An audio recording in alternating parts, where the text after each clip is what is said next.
Hello, and welcome to another exciting episode of the Comic Book Chronicles.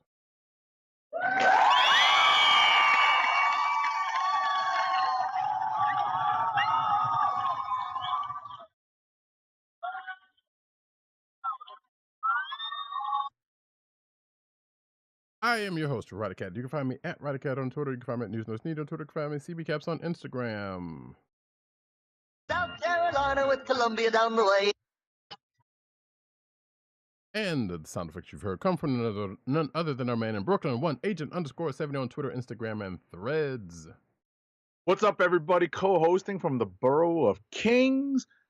Maybe next year I'll be at San Diego Comic-Con too. Just a kid from Brooklyn. Yeah, and yes, happy second day of Comic-Con? I guess second official day. Yeah, exactly. Yeah, second official day, third day total. Wednesday's preview night. Right. So of San Diego Comic-Con and everybody out there, we'll be having more on that next week. With news and our special guest / correspondent / friend of the show, Matt Wing 97. Righto. So look forward to hearing that and about how many copies of Namor he bought a couple of weeks ago. It's really dumb. If you've been around here long enough, you understand that joke quite well. Yeah, that's a good one. That's a good one. But until we get to that point, we are here right now, and we are going to start talking. Well, first of all, actually, let me finish to get into the spiel, actually. And say that you can find her podcast on the Cultural Slither Podcast Network. That's ESPN.us. Do it today. You can also find us on your podcast place of choice, whether it be Apple iTunes, aka Apple Podcasts, Spotify, or the Core Slither Podcast Network's SoundCloud page. Make sure to click like, subscribe, and leave us all the positive 5-star reviews, especially on Apple Podcasts. And you can find us recording most times every Thursday night, with the exception of tonight, because of the reason we'll get into in a minute.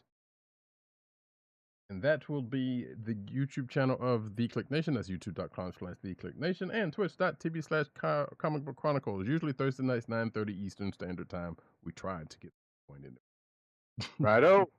Make sure to click like, subscribe, hit that notification button so you know when we are broadcasting live and direct, because yes, we do have to change up our schedule every once and again. And the reason why this time, as we've said on social media, is because movie protocol has been in effect. And so Agent 70 just saw the recent Dead Wolf movie, Wolfpool? The trilogy. Deadpool and Wolverine. Yes. That's what I saw. Wolverine and and just very quickly, I had a lot of fun. No spoilers here, no, or even mild spoilers. I will say there are a ton of cameos. I think the most accurate way to put this is that this is the end game for the Fox era of the Marvel, the Fox era of Marvel movies, right? And throw in a couple more cameos in there as well. But ultimately, I'll say that I had fun. It's not there's not much of a story to this movie, but it's a lot of fun, right? You see the characters go at each other, stab each other, rip each other apart, and knit each other back. They knit themselves back together, and ultimately, it's just a lot of fun. There are a lot of laugh out loud moments. There are a lot of gasp moments, and a lot of oh moments. And Roddykat and I were just talking about this, very much like, in a theater of day ones, right? Because if you're there opening night, preview night, it's not Friday, it's Thursday night. It's basically the first available screening to the public. Like, you're not a special guest or anything, right? So it's the first available screening to the public. These are the diehards. These are the day ones. And the theater I was in was full. Except for the very front row. No one ever wants to sit in the front row. It was an RPX theater, so the sound was bumping, and it's worth it. I actually saw a post that an old friend of mine put up on social media that said that he had seen it, he liked it, but it was definitely worth seeing the movie in a theater that had the best sound available. Not necessarily picture, right? It didn't have to be IMAX, but it definitely had to be like RPX or like Dolby Surround or whatever the latest and greatest sound quality for a movie theater can be, qualification can be. You find that, and that's how you watch this movie, because it's not just the needle drops. It's definitely, how the sound is engineered and how all of the noises and everything else kind of envelops you in the action. Sitting in an RPX theater, you could definitely feel like the bass and the rumbles kick in for appropriate times during the movie. I was gonna ask real quick, is D-Box still a thing? Or I don't know if D-Box was a big thing up where you are. What's that? D-Box. I don't know if that's Say it again. D-Box. It's basically like rumble in your seat type stuff. Doesn't ring a bell. Okay, yeah, because I have seen that floating around in the past. I don't know how many years, but I don't know if it ever was a big thing anywhere. I was just curious.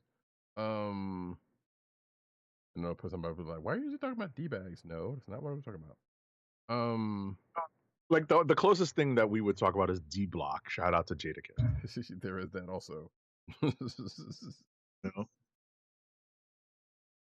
Okay. There was a question I was going to ask you, and I totally blanked on it. But fine, because obviously it's weird. How about Deadpool and Wolverine? Yes. It would have been non-spoilery. But actually, what I was going to say, outside of that, was remembering when movie protocol realistically started up being a thing for this show, and we were both going to sell pretty much everything. And how most of the time it was 3 out of 4, right? When movie protocol really kicked in, it was yourself, myself, and Tim Dog 97, Tim Dog 98. Let me not get the online monikers mixed up. Tim Dog 98 would also be on movie protocol. PCN_Dirt once in a while was on the same page. So, but yeah, definitely. But I was just remembering that's like, yeah, that is absolutely changed. I mean, it depends. We've always, like everyone kind of has their own desire to see things on a big screen. Right. So and usually they all aligned. Not often, but yeah, usually. Yeah, not as often as you'd think. Yeah, especially when it was like DC stuff. So like, can't bring ourselves to watch that. Yeah, I would say right more often than not, and yeah, you're right. Although, I mean, there was a while the DC stuff was like, okay, this is a curiosity worth going to. Right. But yeah, but you're right. But I'm glad you had a good time with it, regardless. So, and that's the main aim. Yeah, because it's fun to go with friends. It's fun to be in a theater that's full of people that are also kind of in the same boat. Right. The experience of a similar background, right? Similar background. Although the people immediately, I think the lady sitting next immediately to my left was very confused in certain parts, and I was just like, I'm not listening to her any longer. She kept going, like leaning over to the person she was with, saying, "Who is that? What is that? What does that mean?" And I'm like, "No." See, this is why you catch your people up before you bring them to the movie theaters. Straight up. I actually, in our pre-production meeting just before the show, I was telling Roddykat that I actually rewatched Deadpool 2 and 1 in that order because I didn't remember what happened in them. I remember certain things.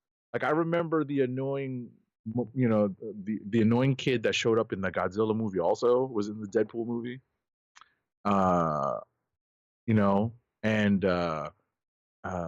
the first movie I remember that Stan, that was a Stan cameo. It was, because Stan had passed away by the time the second movie came out. So,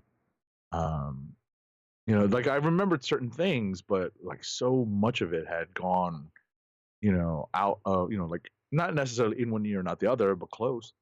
and I rewatched it, and it's rare that I need to rewatch Marvel movies, but when it came to the Fox stuff, man, you know,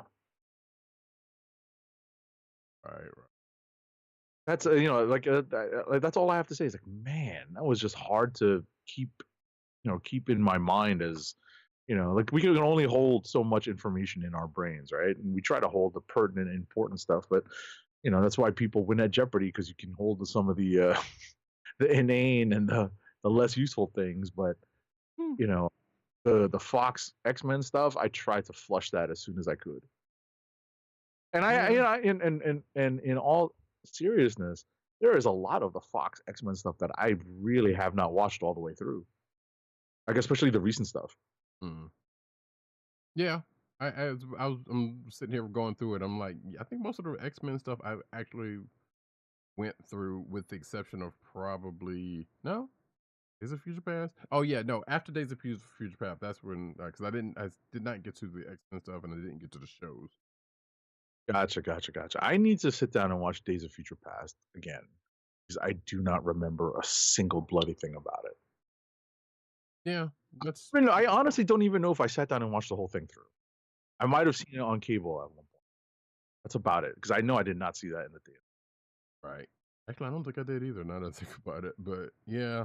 It'll be Yeah, because interesting, I've been boycotting X-Men stuff for ages at that point. pretty much. And I know, and even though, like, hey, New Mutants seemed like had a potential of a chance, Yeah, and you know, you know, like what I can't like. Part of me is itching for Roddykat to watch this movie so that we can speak freely on it. So obviously I got to give him a little bit of time to get to that possibility, and also we're a day out. It's literally the opening weekend, so it's not fair to drop like a bunch of spoilers. But I'd love to discuss the way I discussed it with my friends after we watched it because we stood outside the theater for a while. We relocated outside to the sidewalk, and then we relocated to a taco joint to continue talking about it because it's been a while since we had that much to say about a movie. right, or that there You was know? a movie worth saying something worth about. That's it. That's part and parcel with what I just said. That's Mhm. exactly that's the other foot coming down, which is we didn't have that much stuff to say. Like, we'd be staring at each other like after like Quantum Mania, be like, well, you know, Mhm. Yep. Yep. I or remember. Eternals. Like, Yeah. well, you know. So Yeah. anyway, There so we I go. would I would Uh, recommend it. It's not the best movie in the world. It's not even much of a movie, to be perfectly honest, if you're looking for like a structured story. mm. But it's a fun time. That's going back to what I was. I remember now. I remember you saying that. I was going to say and or ask because I said before the show, like, yeah. So all of the movies were pretty much like that. So that's not that big of a surprise there. Well, I mean, I think Deadpool 1 had a structure, Deadpool 2 had a structure, Deadpool 3 had a far looser structure. Like I haven't seen it yet, so still think you're being nice. And as I told Agent 70 before, so I don't know, so I'm just spitballing because of my hate. I am free to admit that. That it normally it would be a while before I see that movie because again I don't like the character and I don't really care that much for Ryan Reynolds either. But that's that I will say he played the character well, so that I give him that. As opposed to Green Lantern, but Yeah. yeah, it might still even because if I hadn't seen it tonight or last night, then there's a good chance that I probably won't see it in the open weeks. Like that's is either all or nothing with me. But there is a chance with this because Agent 70 actually got me slightly more curious than I was to see what goes on. So it could very well happen. So stay tuned for that. Also, I was going to ask you, were there any people cosplaying at your theater? In my theater, I did not see, but there were a ton of Deadpool t-shirts. Sure. Bear in mind it's a little warm here and in the Northeast. Obviously it's warm out in San Diego, and all I saw in some of the pictures that I've seen are Deadpool's galore. So Well, I was about to say, yeah, it's pretty damn hot out there. That's not even including the fires going on in LA. But right, right. hope everybody are safe in that. fan. Yep. But yeah, I mean, uh, that's what it is on that. And like, I get it, but also I was going to say, you know what? That doesn't always stop cosplayers because them jokers I know. will I know. come out full decked. But I'm glad a lot of them had it. And movie theaters are usually cold, cool to cold. Right. Right. They just won't let you walk in with the mask on. That's the Or thing. probably guns. Yeah. So Like if you walk in, you can keep the mask on for like a second, but you got to take it off again. which totally understood and great. So Yeah. Like if you want to, put the mask on for like a photo and then put it back, take it back off. cool. So that's Wolverine and Deadpool, or Deadpool 3, depending on whichever way you want to slice that one. Haha, haha. That was an unintentional joke. Yep. Now we're going to move on to My Adventures with Superman season finale, aka season 2, episode 10, which is called My Adventures with Supergirl. Yes, I am racking my brain to try to remember like how this episode starts. I'm about to pull up the episode. Here, I got you. I got you. Things were looking bleak for our heroes, but suddenly. Oh, I remember the but suddenly. There you go. But suddenly, the power of friendship kicked in. Right? Which gives me moments that I definitely, that was a grown moment to me. Right? Because all of a sudden, Kal-El is literally Goku. Like, all of my old enemies are now my friends. That's not how it works even in the comics. But, that's essentially what happens here. And, I'll let Roddykat fill in the rest of the gaps, but, we do get a comeuppance for Amanda Waller in this that, obviously does not lead to any sort of like final conclusion for her storyline, but leaves it open for her to come back and, do more Amanda Waller things like we're seeing in the current comics. Right. That's, I was about to say, I don't know about comeuppance, but she got taken to. Yeah, it's a comeuppance in the sense that like she went at her commanding officer, and now the commanding officer came back. Right. So that's why I use comeuppance like in that particular case, because it's one thing to usurp power, and it's another thing to have the usurper taken out by the usurped. Right. Fair.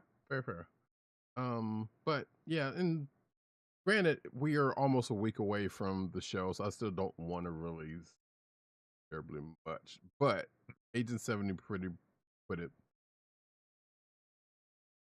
Everything kind of came together, wrapped up, and now maybe is possibly waiting for whether I can't remember if season 3 was already a go, because I think I saw something where they said they were already working on it. So I am assuming from that, that it was already a go, because I don't think they'd be working on stuff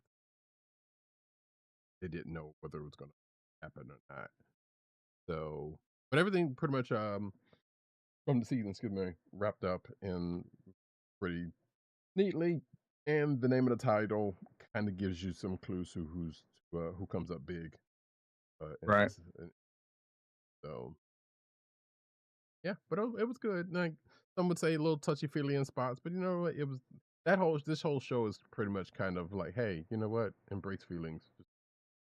Yeah, it's That kind is of like in that aesthetic. weird middle ground of like Cartoon Network and Adult Swim. That's It's very exactly what it's much a going for. different. Yeah, it's right there in that middle ground because it does have like the kid friendly stuff and then the not so kid friendly stuff. It's definitely straight in that middle ground.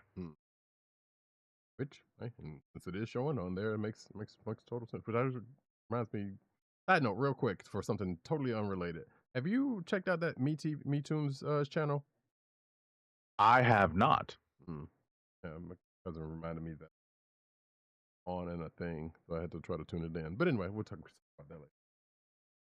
Because there's something coming up I was gonna pull up an article on. But anyway, Yeah, my Adventures with Superman, it's pretty good. That show's still pretty good, regardless of what you might think about what we just said about. Right.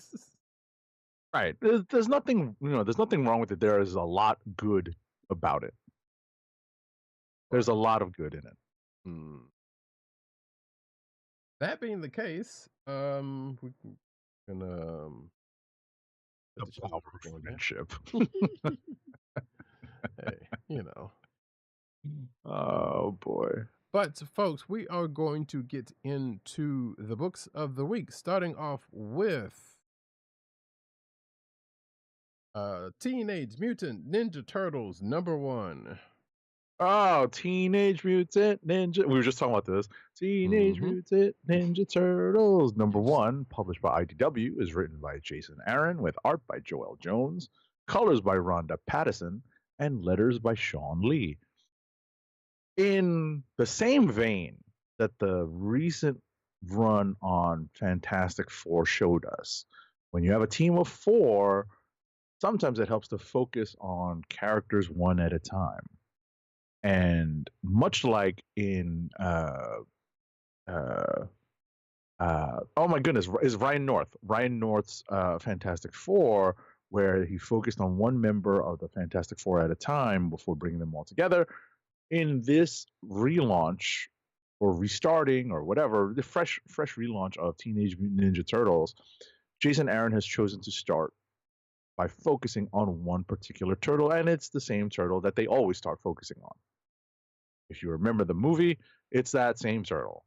But it's an interesting setup, and it does play on, my understanding is that it does play on certain developments from recent Turtles main comics. And if you would not be wrong to get that Shawshank Redemption vibe in the beginning of this issue. Right. And with that, I'll hand it off to Roddykat. Yeah, I was just gonna say, 8 to 7. If I, as far as I can say, I think I can speak for him saying this. Neither one of us were up on the recently ended ongoing series. Right. So you can definitely tell that there were some references to that stuff, but still did not know what they were because of that. That being said, it did not detract from the reading of the issues. And I will say, as I said to H70 before the show, Jason Aaron has a thing with jails, given this and the Namor #1, Right. or prisons rather. But so yeah, we basically find one of the most likeliest turtle to that would have be put in jail without the bail for a reason, or probably for actually a couple of reasons that we won't necessarily get into, because your first thought is like, well, damn, what did he do? And you would be right about that, but there's a little bit more to it than that. And it's one of those situations where we don't get to find out what those reasons are, but we know there are reasons that were driven that were driven home by the fact that someone keeps mentioning it. So, but of course, Raph is still going to be Raph. He wasn't thrown through any skylights this time. We have that for us or against us, depending on, unless you like that. What am I to judge on that? But yeah, good starting issue for even if you had not been keeping up with the previous ongoing. Which, as I told Age of 70, I was like, I kind of want to go back to, but it's a lot. Just like one might do with G.I. Joe Real American Hero, but again, a lot. Right. That's pretty much that. There's really nothing else that needs to be said. There are things afoot. Oh, wait a second. And may not be in the way that you think about if you know anything about the lore of the Turtles. That's all I'll say. And on that, we're gonna push on to because I didn't put any I didn't throw any we'll just throw that one in there. There we go. There's a variant cover there. You know, variant covers. You can have a variant cover. There you go. You can have a variant cover. There you go. Here's another variant cover for you. Before we go on into the next, How very Oprah of you. you know, right? Intentional. The next book that we plan on talking about, if Agent 70 will go ahead and queue up the finger.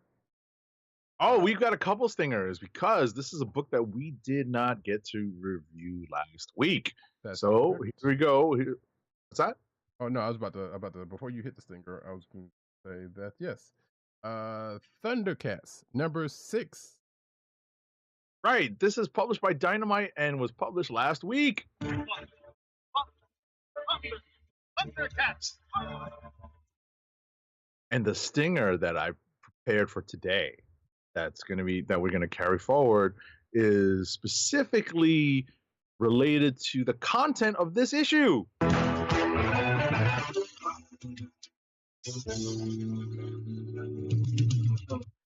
So if you are a child of the 80s, you are Gen X, you recognize that sound drop.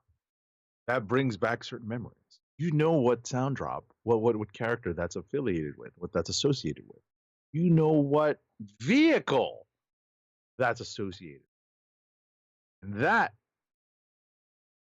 fans of this show, ladies and gentlemen, is the subject of ThunderCats number 6, which is written by Declan Shalvey, with art by Drew Moss, colors by Martina Pignadoli, and letters by Jeff Eckelberry. This is not exactly a solo issue featuring Panthro, but it's close enough.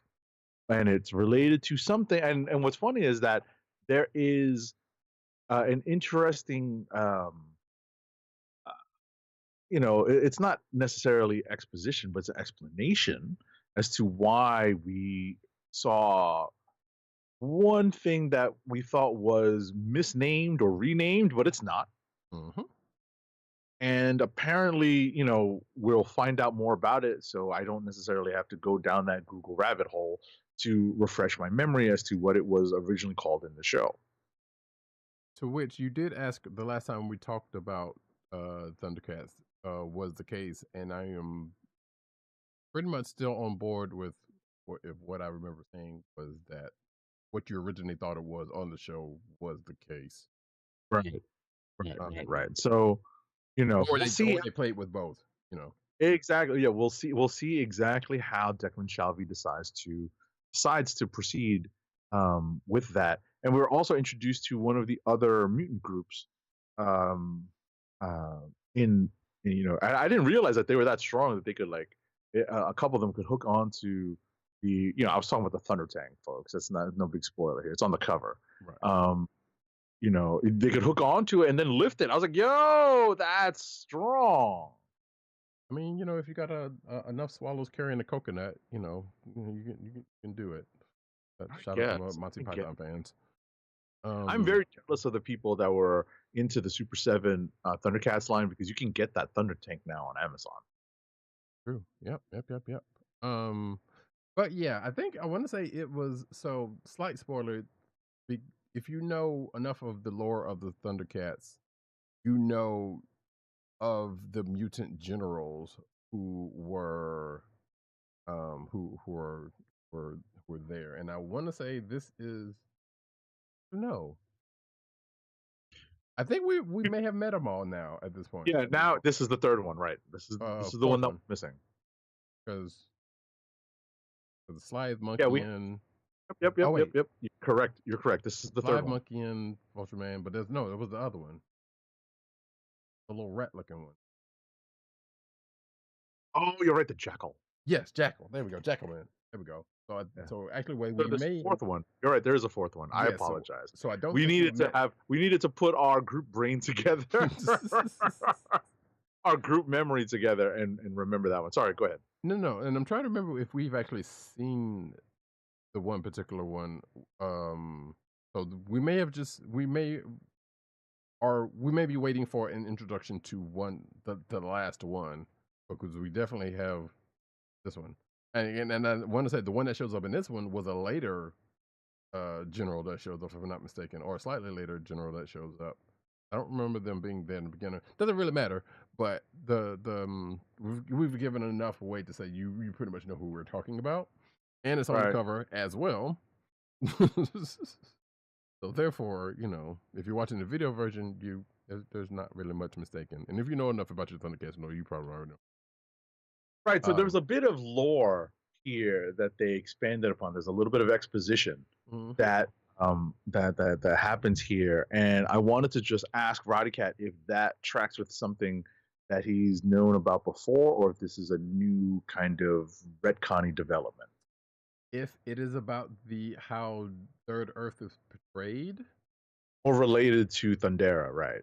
Then I don't recall that ever being a thing in the original show, or previous comics. Well, or in the 2011 show either. Right. Because in the 2011 show, they were already on Third Earth, so that's definitely not that. Got it. As it relates to the original the original show, I don't recall that being the case. But basically, hey, I'm just going to slightly spoil this by saying Third Earth is apparently Australia, or what Australia used to be. Yeah, exactly. So That's right. So, and I was like, and I read that, I was like, huh, that's interesting. So yeah, like you just said, like they're gonna, it definitely does. It gives the explanation as to some things that we were curious about coming into this. Right. My guess is that this is a new development to make it less random. Yes. But to make it less we all crashed at the same time. Because that's how I remember it. It's definitely convenient. Right. So I agree with you on that. Which, hey, you know what? It makes total sense though. Like even if that wasn't in the original the original lore of the show, you know what? Good on Declan Shalvey for putting that there, because it makes absolute total sense. Like you hear that and you're like, okay, yeah, all right, bet. Even though it doesn't matter, because like the old show is the old show, so they didn't know what the hell they were doing. They just know trying to sell toys. They were just trying to sell toys. You're absolutely right. So you really can't take any of that for anything more than that. So, but that being said, it was a good issue. We get some internal monologue from Panthro. He does get an unexpected co-pilot from the greatest ThunderCat, some would argue. Right. and there was a choice that was made at the end of this that I'm like, I'm sure that's going to come back to him, but reasons. So good episode. I mean, good issue. Excuse me. I'm going to do that, folks. Episode issue. It's been happening since the inception of this show. Yeah, pretty much. Pretty much. So yeah. All right. So, next up, and I believe President Bartlett. What's next? Yep. Next up, and the last. How I have to. This week. This is because I forgot to pull those from that week. But we also have another new #1 from this week from the folks at Marvel. And that is NYX #1, to which if I had not known, if Agent 70 and probably Von Gloom hadn't said anything previously about how you pronounce this, I would have called it Nick. Be honest. Right. So Even NYX if you have the X a little bit more pronounced on the cover than you would see in type. Anyway. So NYX #1 is written by Jackson Lansing and Colin Kelly, former guests of the show. Art is handled by Francesco Mortarino. Colors are by Raul Angulo, and letters are by VC's Joe Sabino. So the teaser, what do you call it? The language that's in the solicits, the flavor text. Flavor text, yeah. Right. That's what we're calling so it, the teaser flavor text for this series told us what the basic setup is, but it left out how it would actually launch, and that's a good thing, right? The setup is simple. It's survivors from Krakoa resettling in New York. But it's not just the good, it's also the bad. And that's essentially the setup for this issue and this series. So we're not it's not the immediate aftermath of the fall of Krakoa and the rise of the current status quo, but it's all going to be very similar. It's like, maybe like a month or 2 or 3 in the future. And some people have figured out what they want to do and set up new lives for themselves or new avenues to pursue. And we already know that Kamala Khan is going to be one of the lead characters in this. I thought that was an interesting setup. What I did not know was the setup for the villains, and I thought that was really interesting. I thought the villain setup was very interesting. And with that, I'll hand it off to Roddykat. Yeah, I agree. If I was slightly hinted off to part of that because before I read it because of an article, but it wasn't a big deal or a big spoiler either. But yeah, that part for what they're trying to do on the villain side is like, that's an interesting reuse of a thing from the Krakoan era, Right. or a couple of things from the Krakoan era, I should say. But yeah, we see that apparently Kamala can't get away from the halls of higher learning. Right. Especially after that last miniseries, like you would think she would have had enough of it, but we are. Well, I mean, I like that Lansing and Kelly put it right into the text. Like, you know what? This was only a month ago, and this wasn't, it was a direct reference to the miniseries. Right. So they did not, that's not out of continuity. It is, in fact, her continuity that they are continuing to play with. So go on. And the folks that they chose to center this around outside of Kamala Khan or people around her age ish is kind of interesting. Like, granted, we hadn't seen the whole group together, but we have seen where a couple of folks are, including one Spawn. Now, I can't even say Spawn because it's technically not even that, but an offshoot of Emma Frost. Right. And we do find out where the other ones are too. Yes, we do that. With that part right there was like, okay. Right. Again, going to a certain aspect, I'm like, okay, I'm curious to see what's going on with that. So all of that's coming together to make this book at very least interesting for the next few issues. Personally, I like the character mix. Yeah. I like the character mix specifically because of that. Right? It's a youthful group, and it seems like they're definitely, and obviously as a native born and raised in current New Yorker, seeing the city itself be another character is also always fun. I hope it doesn't get tired, but it's fun to see the city itself be a character. Right. And you said, I can't remember if you said you had actually read the originals. I had here and there. Okay. Because that's where Laura, X-23 premiered, right? And I heard about that. I was like, oh, you know what? Let me catch up on that. But I didn't really read it that much. I got you. It's out there. It's on. I believe it's on Marvel Unlimited. So yeah, it is. Or at least I saw it listed. I'm not sure if they have it. I would assume by now they would have all the issues there because of this out. So. Right. Had not. But yeah, that would explain why, if you're watching the video version, you've seen me cycle through some of the variant versions, which has Laura Kinney / Wolverine at this point in her Wolverine and X-23 garbs. Right. I couldn't remember her last name, like Laura X-23. I don't even know why I remember it. So that's the. It's cool. It's cool. I like I said, it's great to see New York City as a character in the issue. Everything from how Kamala refers to New York City to, right at the beginning, I kind of chuckled at. I was like, yeah, that's what a Jersey City person would feel, and and it's always great to see Obviously in the age of the internet, you can get photo reference for everything now. There's no excuse for getting, things incorrect when you're trying to do something that's based in the real world. It's not Metropolis, it's not Gotham, it's not Star City, it's none of that stupid shit. This is this is this is reality in the Marvel universe, right? Mhm. So it's parallel to ours.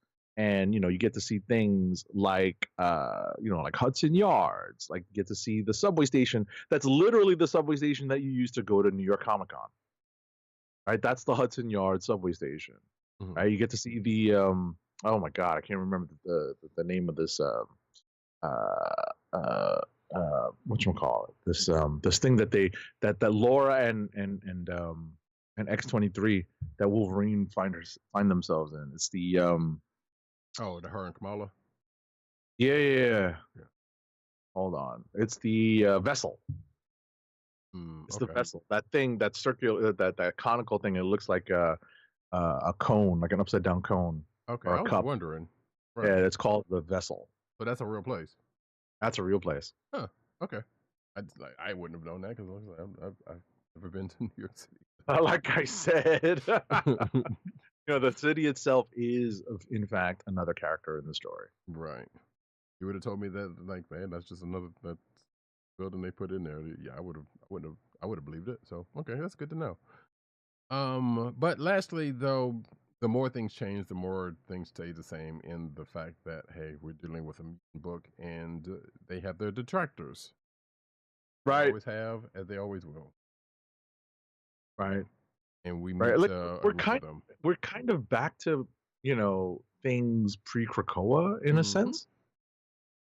But obviously things are amplified now with I love that one of the characters makes a note of, oh, they all got their phones out, right? And that's just a fact of life these days. People all have their phones out. Things go viral for the worst reasons. Yeah. I was gonna say on a slight parallel to Ultimate X-Men, but not really. Right. But that is that, folks. If any of that we just said is of any interest to you, you check it out. I am still kind of curious about checking out the original series, honestly. I don't know how much of it out there.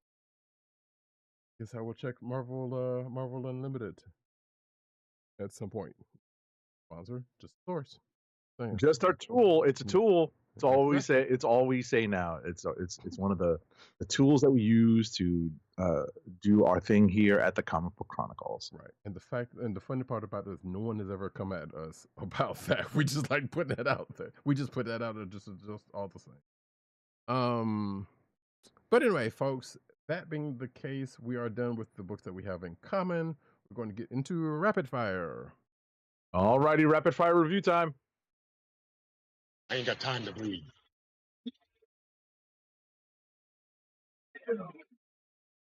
All right. I got home pretty late last night from Deadpool Wolverine, and I just needed some time to myself after work today, so I only was able to read a few books.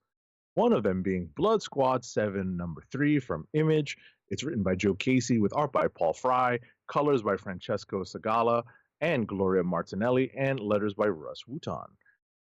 Just to get everyone caught up, Blood Squad 7 is told in the kind of as a continuation of the initial era of Image, where all of those team books that the Image founders put together and kind of loosely created an Image universe. Some of those teams have come and gone, but Blood Squad 7 has now been retroactively put into that era. But now, they went away for a little while, but now they've reformed in, what is, a parallel to our era, our current times. And one of their own has gone rogue, and the rest of the team is being tasked to bring them back in. We'll find out what happens in the next issue. Next up for me and last up for me is Captain America number 11.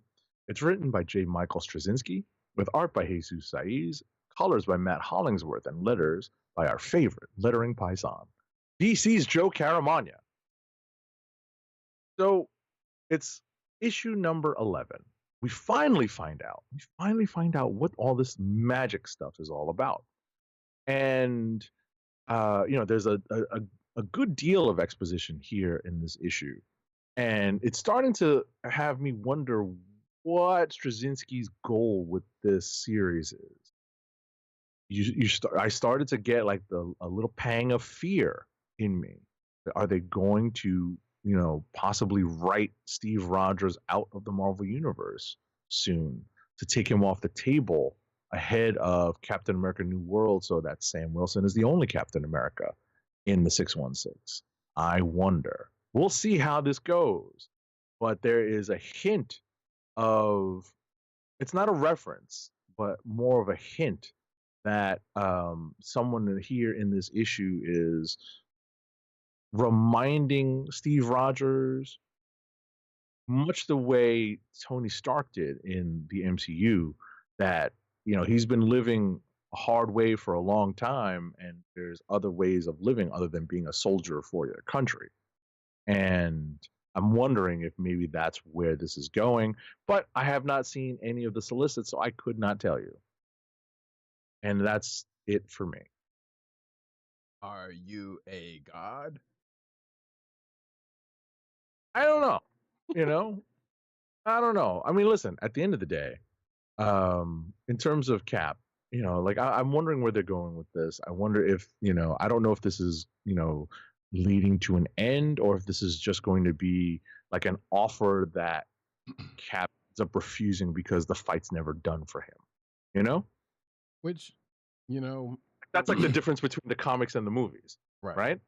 Right. I was about to say, and if you know Cap, and if the writer is true to that fact, probably going to be the latter. Right. So, that being the case,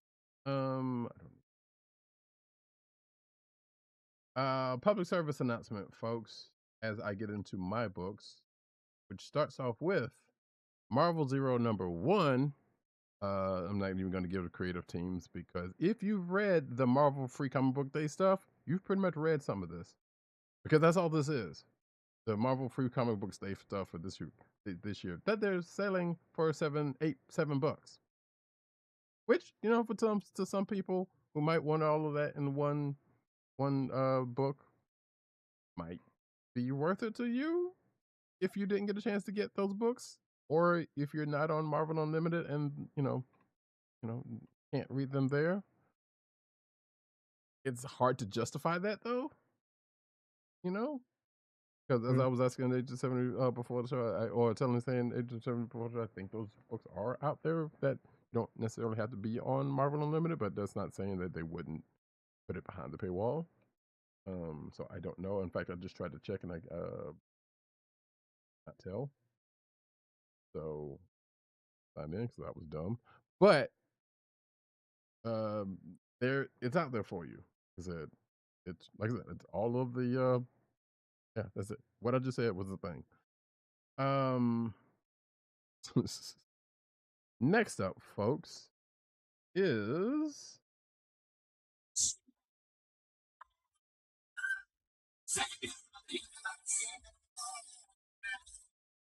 Flash Gordon #1 from, was it Matt Cave, I believe.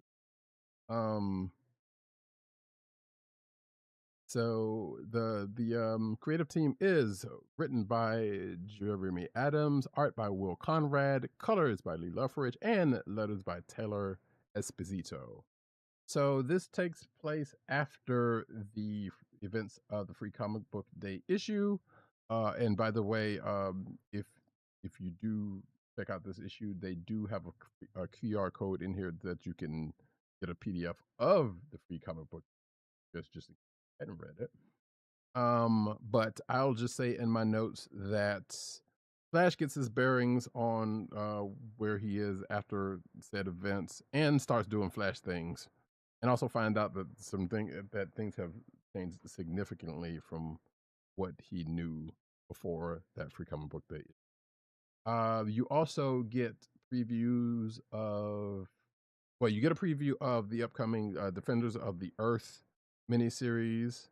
And I believe there is like a preview of some other Flash Gordon related content that that are being put out, such as the old comic book strip.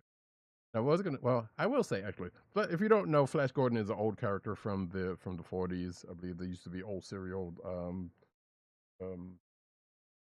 shows surrounding the character. They tried to. There was the '80s movie, famously, which that music that you heard comes from.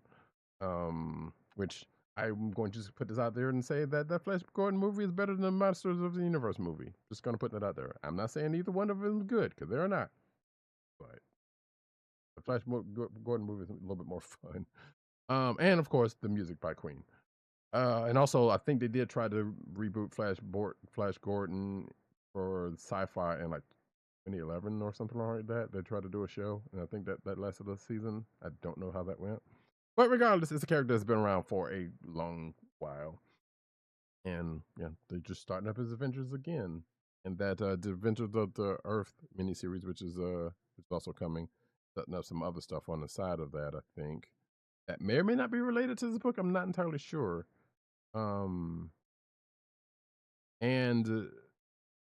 this issue, like they did with Gotcha Man, this particular issue of Flash Gordon is here, and the next issue is going to be 2 months away. So next time we see an issue of Flash Gordon is going to be in September. That of mine, I guess. If you are interested. Next up, as we try to keep it brief. Dick Tracy, number 3, written by Alex Segura and Michael Morrissey. Art by Geraldo Borges. Creative consultant Chantel Amy Osman. It was there. That's why I'll put it there. But colors by Mark Englert and letters by Jim Campbell. So yeah, Dick, the words I'm about to say are familiar to you hip hoppers in that there's a war going on outside that no man is safe from. I'll say that. Does it have direct reference to this issue? Yes and no. But Dick Tracy and his cohorts are trying to get to the bottom of the thing. There's a raid that ends up going wrong in a couple of different places. Tracy is kind of shook at points in this because of things that happen. But it's Dick Tracy, so he doesn't let things go. He comes to find out that there might be something well, there's definitely something wrong, and who might be closer to him than he thinks. Whether he recognizes that fact or not is not entirely sure, but by reading about it, you can kind of feels that he doesn't. And on the meanwhile of that, another character tries to talk to an established character and it doesn't go well. And also another character named Flat Top has been really. So if you're watching the cover, that's not that big of a stretch. If you're watching, and you should watch sometime. Next up, Void Rivals, number 11. Excuse me. Written by Robert Kirkman, art by Lorenzo De Felici, colors by Patricio Del Pesce, letters by Russ Wooten. So, Derek, Solilla, and Springer are still out in the Badlands or the Wastelands, whatever they call it. They get into a giant fight with some folks. Now, actually, I'm going to read from my notes here. And says that Solilla impresses Springer impresses Derek, and Derek just tries. But he does have a couple of good ideas and a heart. So that is probably going to end up coming up down the line. Meanwhile, on a familiar burned out planetoid, a deal is being made and watched. And meanwhile, the Quintessons are up to some things, and they come across Hot Rod, who's out searching for something. And there was a reference to the Autobot training robot from, I believe it was from the movie, that comes back into play here. That is amusing if you remember that one little piece of that one little part of that movie that happened. And in the end, Solilla makes a deal that may see something happen with. And they used to be a pretty good book. Like I said, they've kind of cemented themselves into the Energon's universe. and probably is set to kind of make itself a little bit bigger deal going forward also, but not in this issue in general. Next up, Ultimate Black Panther #6, written by Brian Hill, former guest of the show, art by Carlos Nieto, color artist David Curiel, and letters by VC's Corey Pettit. So, Khonshu's Acolyte kind of makes a play, given a newly resourced item that T'Challa and crew has come about. And there's also there's also ends up being a meeting between T'Challa and Khonshu. But before that, T'Challa and Shuri end up talking about walls and trust in the people that brought them that element, while those people luxuriate for a moment. And we may or may not see, well, we definitely don't see it if they are getting into things various or not. Next book is Strange Academy, Blood Hunt #3 of 3. Written by Jed sorry, wrong book. Written by Daniel Jose Older, art by Luigi Zagaria and Eric Gasper, color artist Edgar Delgado, and letters by VC's Clayton Cowles.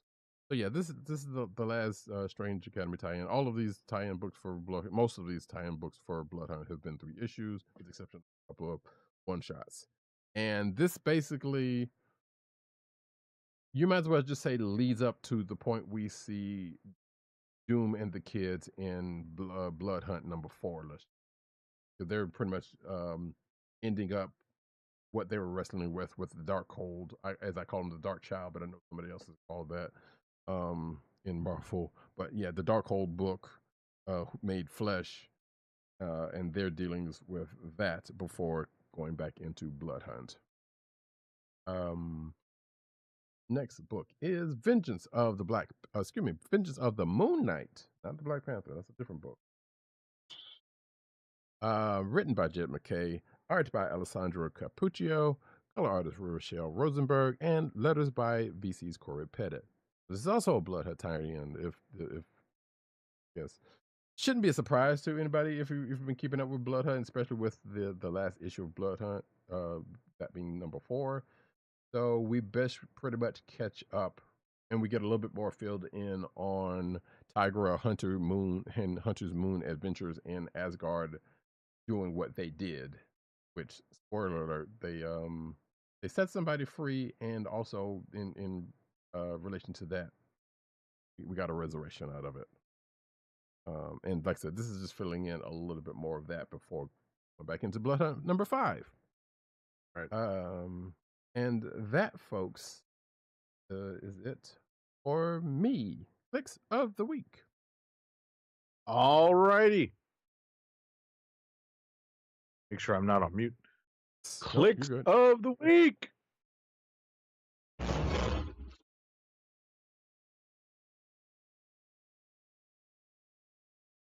All right. So ThunderCats was good. Yeah. I mean, that was last week, though. That's the thing. True. That's tough. I think that I have a pretty easy choice. Oh, do tell. Yeah. So I really did like NYX #1.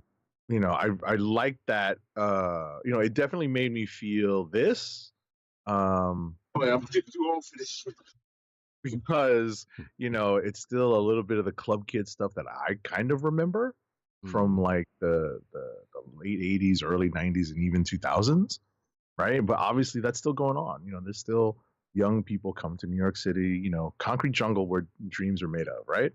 And they're, you know, partying on the Lower East Side and going to bars and drinking very overpriced drinks and getting kicked out of the bars and the clubs by bouncers. I remember that, and I know it's still going on, right?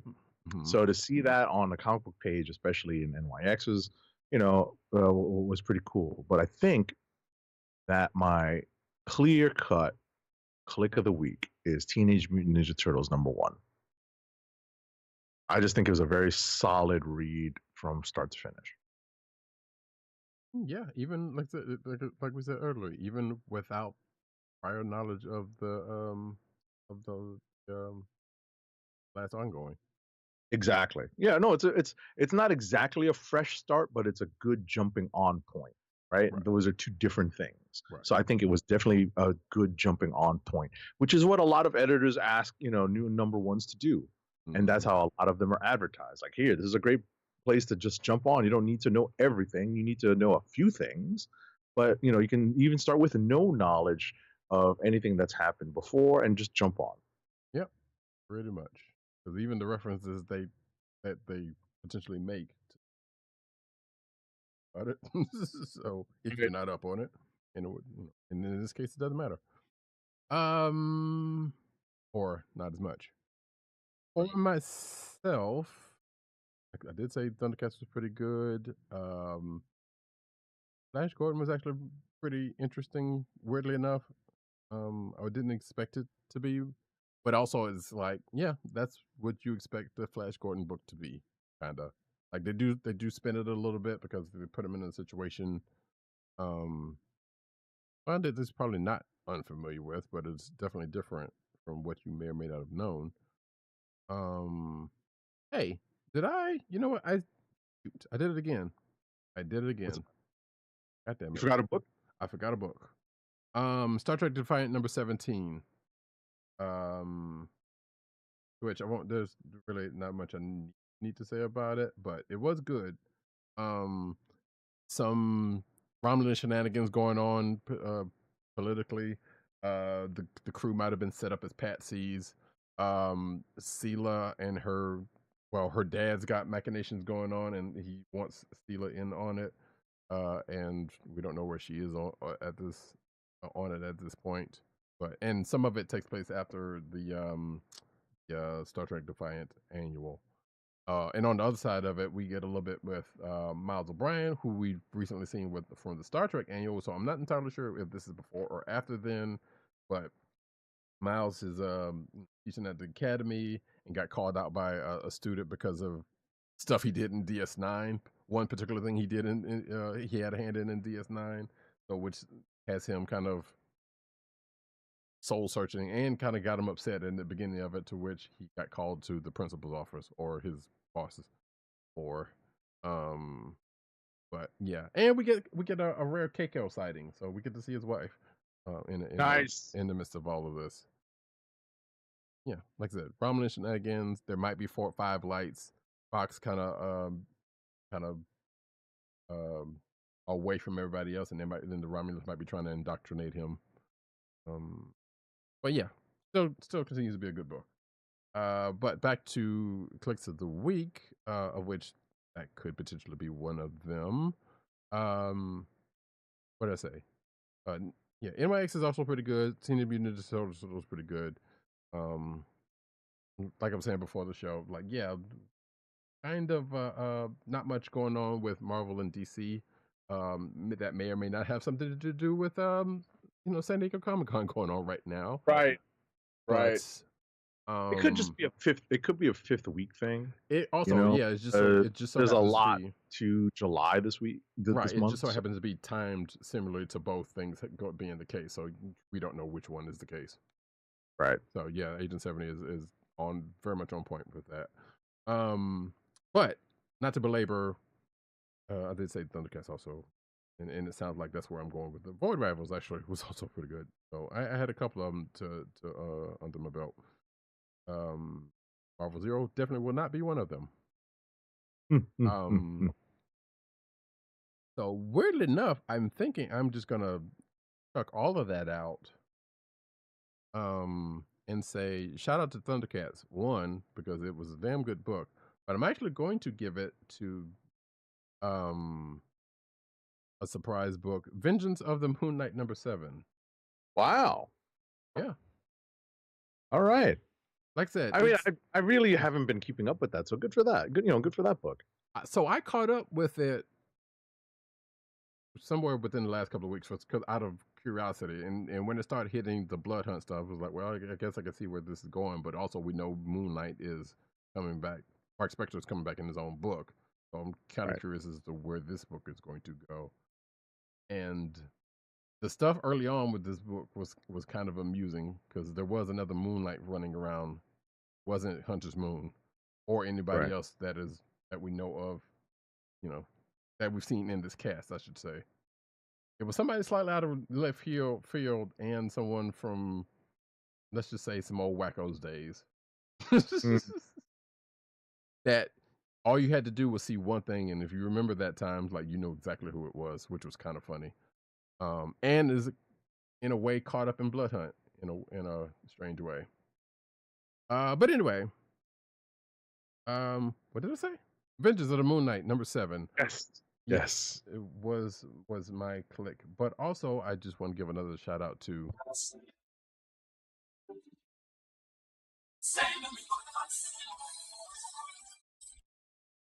but I could also do the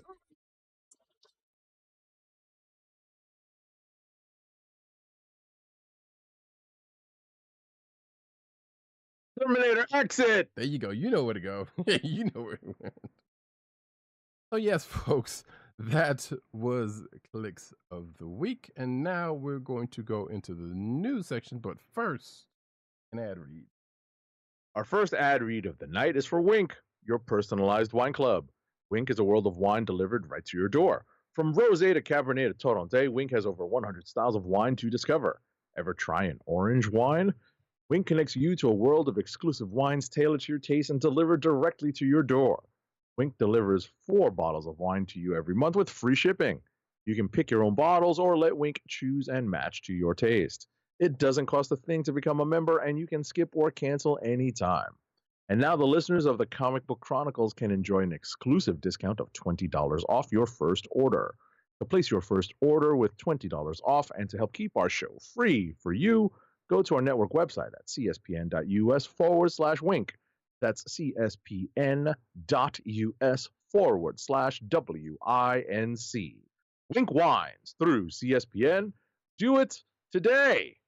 And now we get into the news.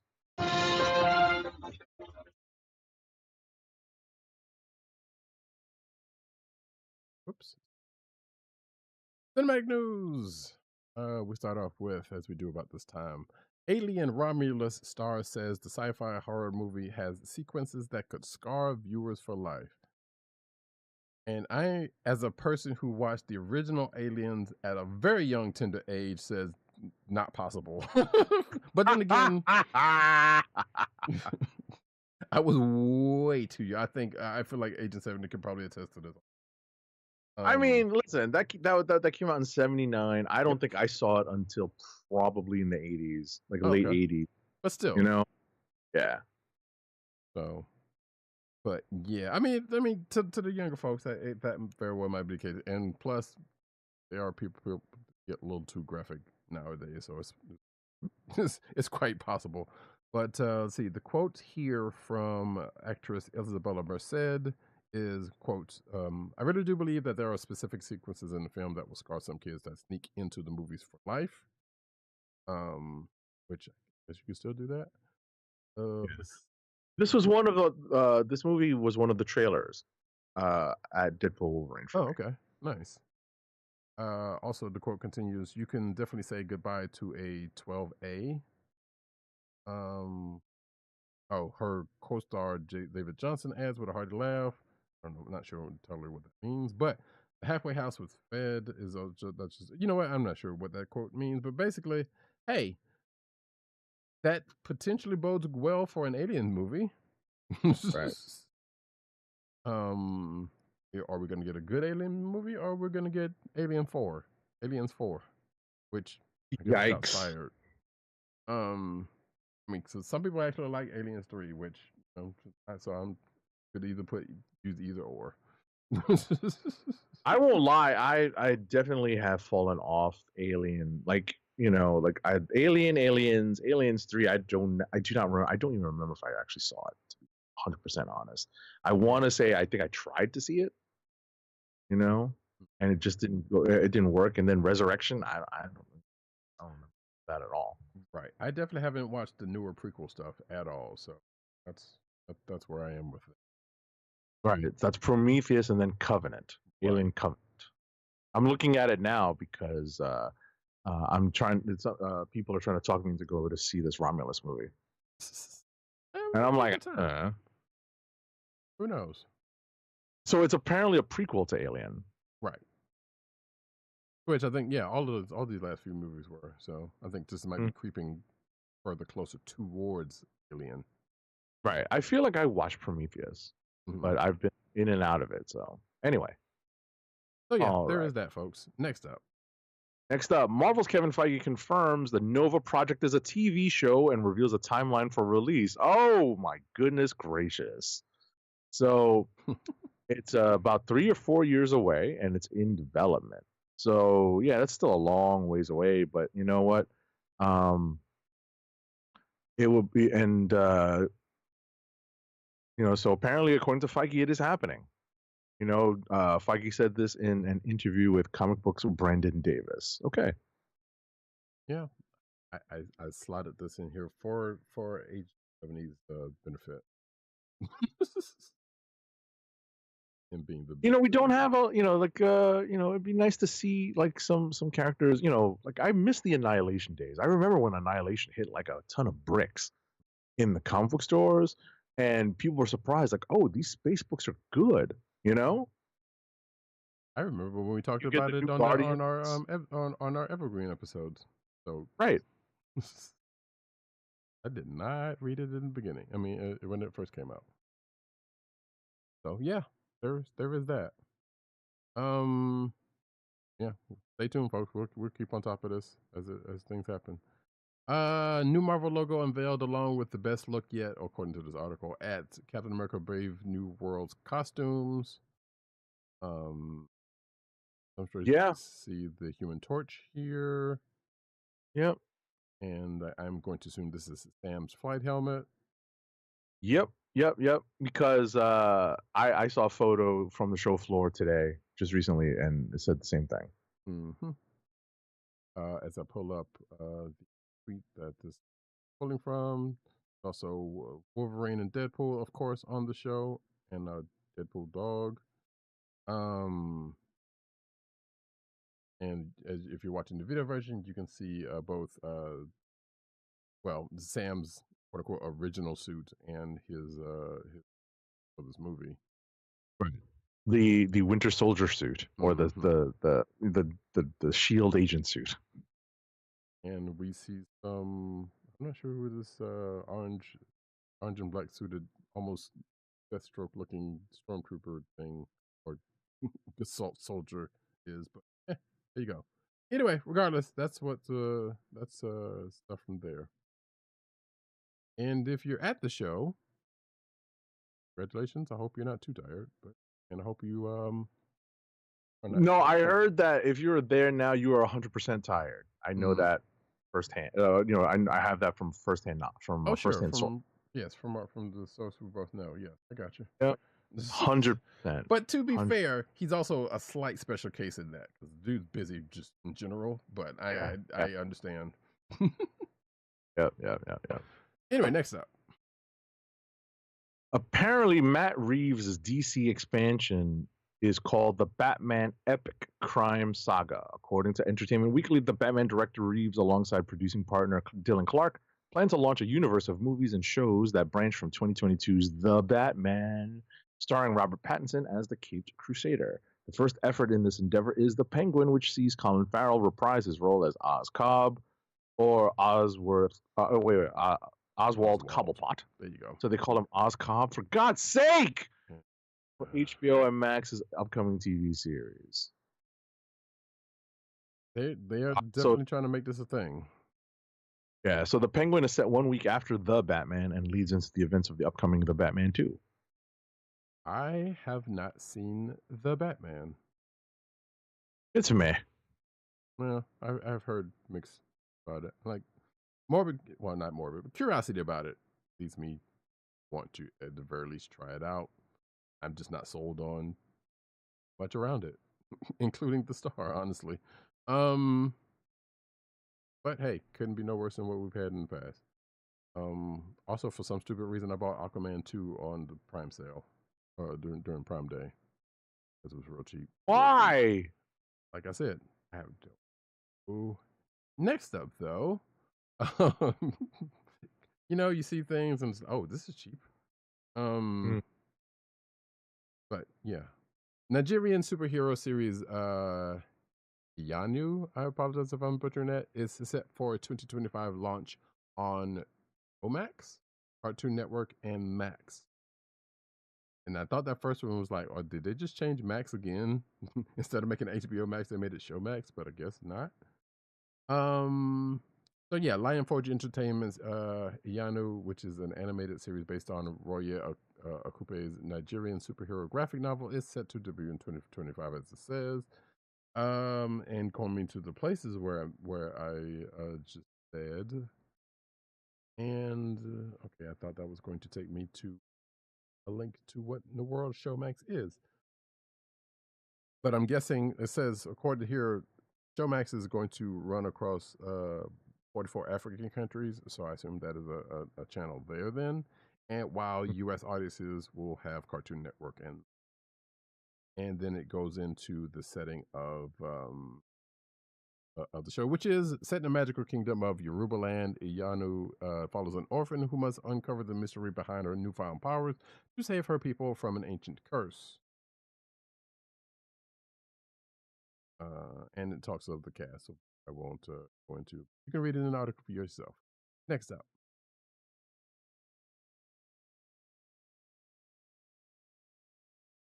So The Boys season 5 officially is going to bring the soup-filled story to a close, right? Season 5. So actor Carl Urban revealed in a post that it's not going to come for a little bit. Urban wrote on Instagram that basically he was happy to work with Jeffrey Dean Morgan this past season, but he says, "See you in ellipses ... 2 years. Parentheses, wish it was sooner. Close parentheses for the final season on Prime Video." A little bit of brains in your hair there, Billy. Yeah. Boy. But that's definitely that's what he says in the show. So, right. yeah. Which is probably closer to his actual accent. I know he's not brilliant, but All right. Man's a chameleon. Anyway, some news from the Invincible front. Invincible has been renewed for season 4 at Prime Video. Considering I don't think have finished season 2 yet. Guess that's good to know. But it says here that during a panel at Comic Con tonight, I guess, apparently. There's some other properties, but during the panel, Kirkman revealed the new blue and black costume for Stephen Yoon's Invincible coming for this coming season 3, which that was the image I saw before the show online. So cool. And I have seen that suit on the covers anyway, so that's cool. But basically, that's pretty much the gist of that.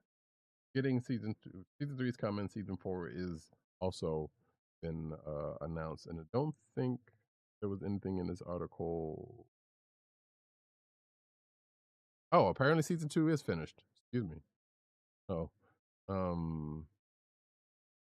no word on when season 3 is coming or 4 at this moment. Next up. All right. In sad news for fans of the Halo TV series, it's not going to see a season 3, at least not at Paramount Plus. Following the release of season 2 of Halo earlier this year, those in charge of the show were mum on the possibility of it returning for another slate of episodes. Since then, questions lingered. Now we know that the door has been left open to a return of Halo elsewhere. Confirmed in a statement given to The Hollywood Reporter. Yeah, and I totally forgot that there was going to be a season 2. I did see one person who was like, "Well, good, that's good news." I'm like, Oh, no. "Ouch." Yeah. Oh, Twitch. I don't know what I mean. I watched a little bit of that show.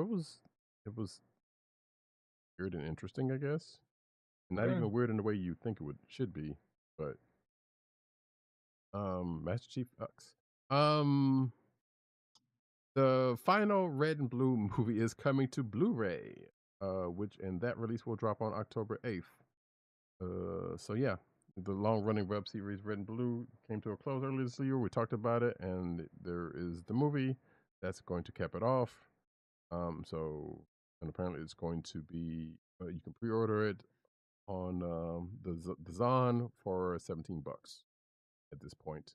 If you're watching the video version at this point, that price is probably going to go back up. Not by much. Next up. All right, in sad news, Cheng Pei Pei, Crouching Tiger, Hidden Dragon, and Mulan actress, recently passed away at the age of 78. Let's see. Her family wrote on Facebook that she died peacefully at home surrounded by her loved ones on July 17th. So she was unfortunately diagnosed in 2019 with neurodegenerative atypical Parkinsonism syndrome. That sucks. Yeah. It's a rare disease with symptoms similar to Parkinson's, but current treatments cannot slow the progression. That's pretty sucky.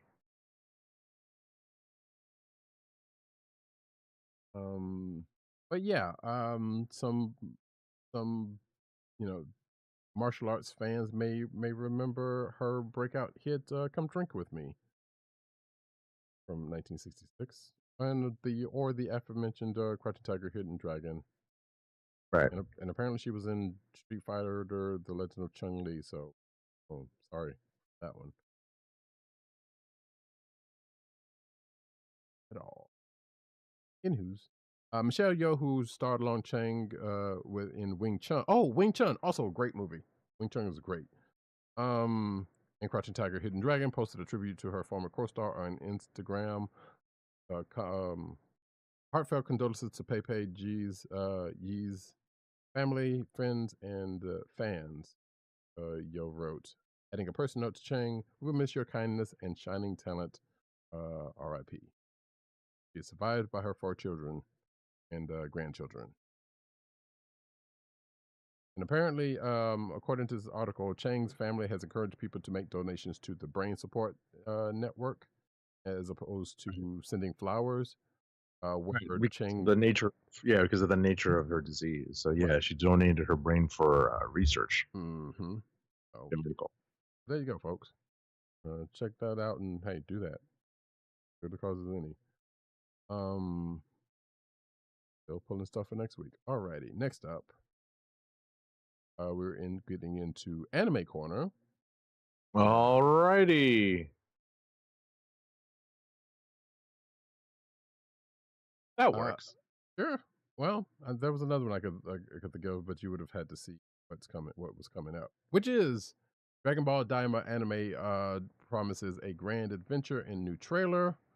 So we got, I don't want to call him Chibi Goku and friends, but let's face it, that's kind of the vibe it's giving off, kinda.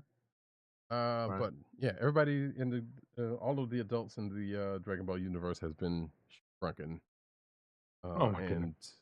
So we have, or all the main characters you would know. I should. But yeah, as you can see, if you're watching the video version, the new Dragon Ball Daima characters have been revealed. Some of which are being revealed along with the characters you know and love. It's Goma, Mask Majin, and Glorio are the new characters from left to right if you're watching the video. Do we have a date as to when this is? I don't think so. Nope. But you can check out the October, excuse me. But you can check out the trailer that is in this article. So, all right, this is what Roddykat was thinking of.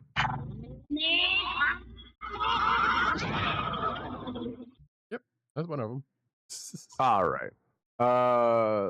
So this is a list article that features the recommendations for the best new anime to watch this summer season of 2024, and this is on IGN.com. So there are a number of anime here to watch.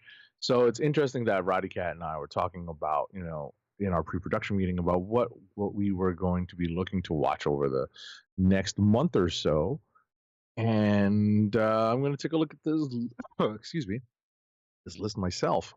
to see if there's something I would add to my watch list. Hmm. And actually, I'm going to add another article that is not an, but something I had intended to put in for earlier. You can see some live editing, folks. So that's great. Oh yeah, look at that. So yeah, on this, but going back to this list real quick. Anything of interest to either one of us, or I would take a look at the golf one just for shits and giggles. That is Rising Impact. It's on Netflix. Yes. The Elusive Samurai. Sounds like it's kind of fun because it has humor and dark, intense action. Let's see. Going back to that golf one real quick, I would say I would ask that you check out Birdie Wing Girls Golf. Yeah, Birdie Wing Girls Golf game. I think it's a full title. Yeah. That is an amusing show, golf based show. But yeah, there's a long list of stuff that is coming. This article brings up the Suicide Squad Isekai, which is out on those platforms. Tower of God Season 2 is out there, or I think it's out there, but I know people like that one. Fairy Tale, Code Geass. I still hadn't watched the first one of that, but the list here is lengthy, especially the Crunchyroll list. Near Automata 4-2, which I need to catch up on that joint. As the most, I'm pretty sure most of this list is isekai, so it would shock me not to find out if that is the case. But yeah, that Rising Impact one also could be something interesting. But you can check out the list yourself. Now back to the last article for the cinematic stuff. Disney Plus, Hulu, and Max streaming bundle is on the way. Got the numbers, and I don't think it's, but I believe they said with at least I saw the tweet on this. It's like $30 for all three without ads, if I remember correctly. Which, if you don't have access to Max through, if you're on AT&T, you probably do. If you don't have access to Max, this might be a halfway decent bundle, despite how much it is. Right. Not trying to tell you how to live your life, but I'm just saying. Like roughly like what, $10 a pop if you want to break it down that if you want to break it down that way. But again, if you have access to Max, it's a little less for you. I'm still thinking about. I can't remember what it was with ads, but it's definitely slightly cheaper. And apparently, Max and Netflix have also joined forces to offer a cheaper bundle through Verizon, according to this article. And I believe there's also a Disney Plus one on Verizon also, which I haven't taken advantage of. But so yeah, that's out there for you folks. And it will be available in the US this summer, which we are already in the throes of summer. Right. Some of us are still dinosaurs and get HBO through, the actual cable package. Yep. So, and to which, hey, sometimes you might want to pop on there and watch just watch what's going on if you're so inclined to do that. So I ain't not mad at it. Not the HBO it used to be, but still some stuff that people like. Anyway, we're going to pop over into the manga section. All right, we're going to transition. I'll get to play what I want to play.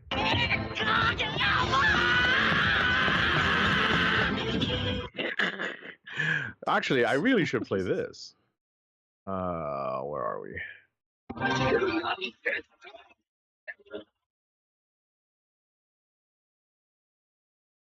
Because that's what's relevant to this particular article. Mm-hmm. So, the final chapter of My Hero Academia will be released on August 5th, 2024. Next week. Series creator Kohei Horikoshi recently reflected on the upcoming end of his superhero series, revealing that he still can't come to terms with its global appeal. North American manga distributor Viz Media released a new interview with Horikoshi about his work on My Hero, which will end with the release of chapter 430. The interviewer asks Horikoshi how he feels about My Hero reaching 100 million copies in circulation worldwide, with the English version consistently making the bestseller list in America. In response, Horikoshi says it does not feel real to him. Instead, he gives most of the credit to the overseas teams responsible for marketing and releasing My Hero Academia outside Japan. However, the interviewer assures Horikoshi that My Hero Academia's strong international appeal comes from the work itself. So let's see here. I got to open up the rest of the article. Also, that last note, which I don't know if I put it in the thing or not. There's really not much else to say about that except for the last part that says that as overseas readers aren't easy to please. Which no, I was going to continue. Yeah, because I need to open the article to see how Horikoshi responded to that. Right. So what the interviewer says is that international readers evaluate manga quite strictly. The interviewer says many people stop reading it halfway through if they find it boring. So My Hero's Academia's continued sales success means that many people find it entertaining. Then the interviewer suggests that North American readers are, quote, hard to please, so it's impressive that every new volume of My Hero ranks highly upon release. Flattered, Horikoshi responds with, well, if you put it that way, no thank you. Really, it must mean that people are acknowledging it as a quality series. Okay. I do agree with his assessment, though, because I've come across a lot of people who's like, "Oh, I watched this one episode and I didn't get into it and just let it go." I'm like, okay, things need time to kind of build and breathe, man. You can't just. So I've seen that thing being a thing, so it's not entirely wrong about North American readers, watchers. So, right. But it's good. I mean, from what I understand, it's good. So, yeah, Roddykat hasn't gotten into My Hero yet. I'm up to date on the manga and I'm up to date on the anime, which is taking a week off this week. Right, and I'm looking forward to the time to where I can actually get into it, or I will actually get into it. Because there's still some stuff I want to get off my plate before I do that. But anyway, next up, I'm getting into comic book news. Alrighty. Pull up a good one here. Article title surprisingly doesn't come from Screen Rat on this one, but controversial member of the X-Men to get their first solo series. And that member is Psylocke. According to this not a poster, but according to this image here, she was made for violence. November 2024. And apparently you can learn more at the From the Ashes panel that you probably won't anything about unless you're keeping up with the San Diego stuff until after San Diego is over. Or if you happen to be watching this, catch this, the video version in the next day. But yeah, 3 or 4 o'clock, room 6A. That's when that panel is going to happen. I don't know if they're doing much video. I know they are doing video. Let me rephrase that, but I don't know if they're doing specific panel videos.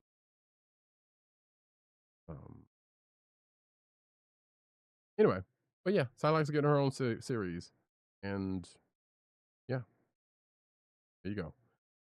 Don't know when because it was just announced. So, and I know they already got a slate of stuff coming to fill us for months. Oh well, it does say this fall, so there you go. Next up.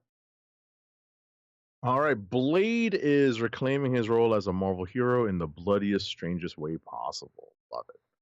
So, let's see here. Marvel is currently in the final stages of wrapping up the Blood Hunt storyline. We know this. There's only one more issue left in the miniseries. Company's summer arc that pit his the entire superhero roster basically against vampires led by kind of Blade. So now they're going to relaunch Blade. Love it. Yep. Blade, Red Band #1, an uncut, gory exploration into Blade's post-villain era. So this is going to be written by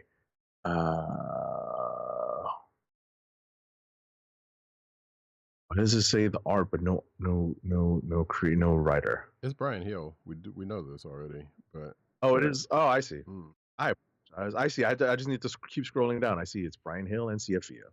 But yeah, they do kind of bury that stuff and stuff like this, too. So I don't blame you Yeah. for not I was seeing like, it. because I had to scroll down. I'm like, wait a second. I see. They're like, so this is variant. They have cover and variant covers. CFVIA's main cover. I'm like, so who's writing this? Mm-hmm.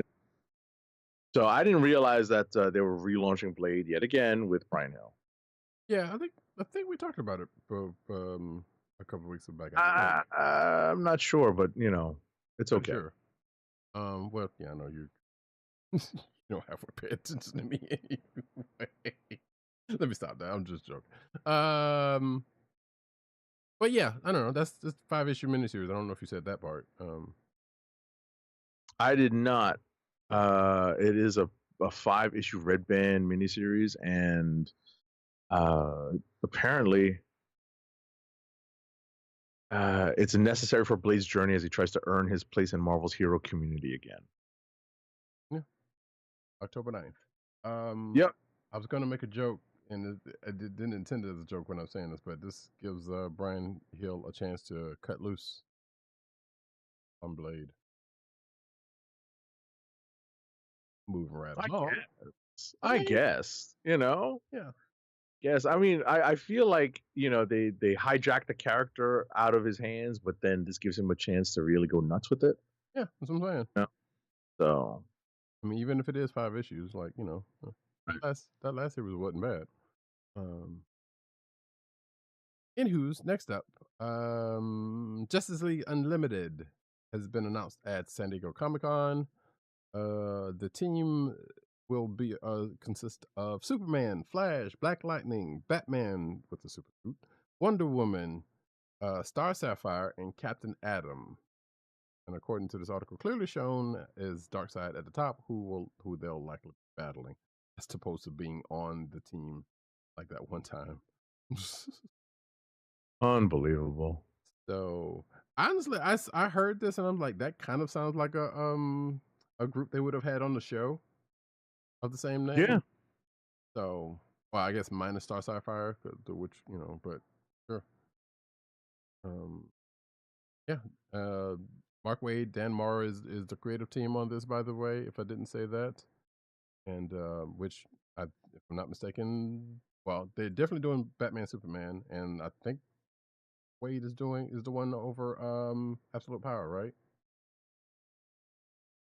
I think so, yeah. Yeah. So one of them. It's one of them. Right, but I think he's like doing the main event, if I'm not mistaken. I can't remember. Right. No, he's definitely the lead credit on the main book. Right. So we can assume from that this is going to come out from there, and I believe this article does actually say that. Right. I mean, what's interesting is that you get the quote unquote big three of the DC Trinity, right? Mm-hmm. And then you get the Flash, right, who's obviously like a mainstay Justice League person. Did they say which Flash? Actually, no, I don't think we're going to assume it's Barry, right? No, I would not make that assumption actually, because I believe it's Wally. Wally is the one that's been around in the Flash book lately. Well, I have no idea. I mean, it could be. I don't know, but it definitely doesn't say one way or the other here. Right. So then you get So my point, then you get the Flash, who's a mainstay, but then you get 3 members who, at least one, I don't think has ever been on the Justice League, being Star Sapphire, any version of the Justice League, right?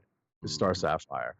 Black Lightning, I'm not sure. I think he has been recently, like one of the other teams of the Justice League, I think.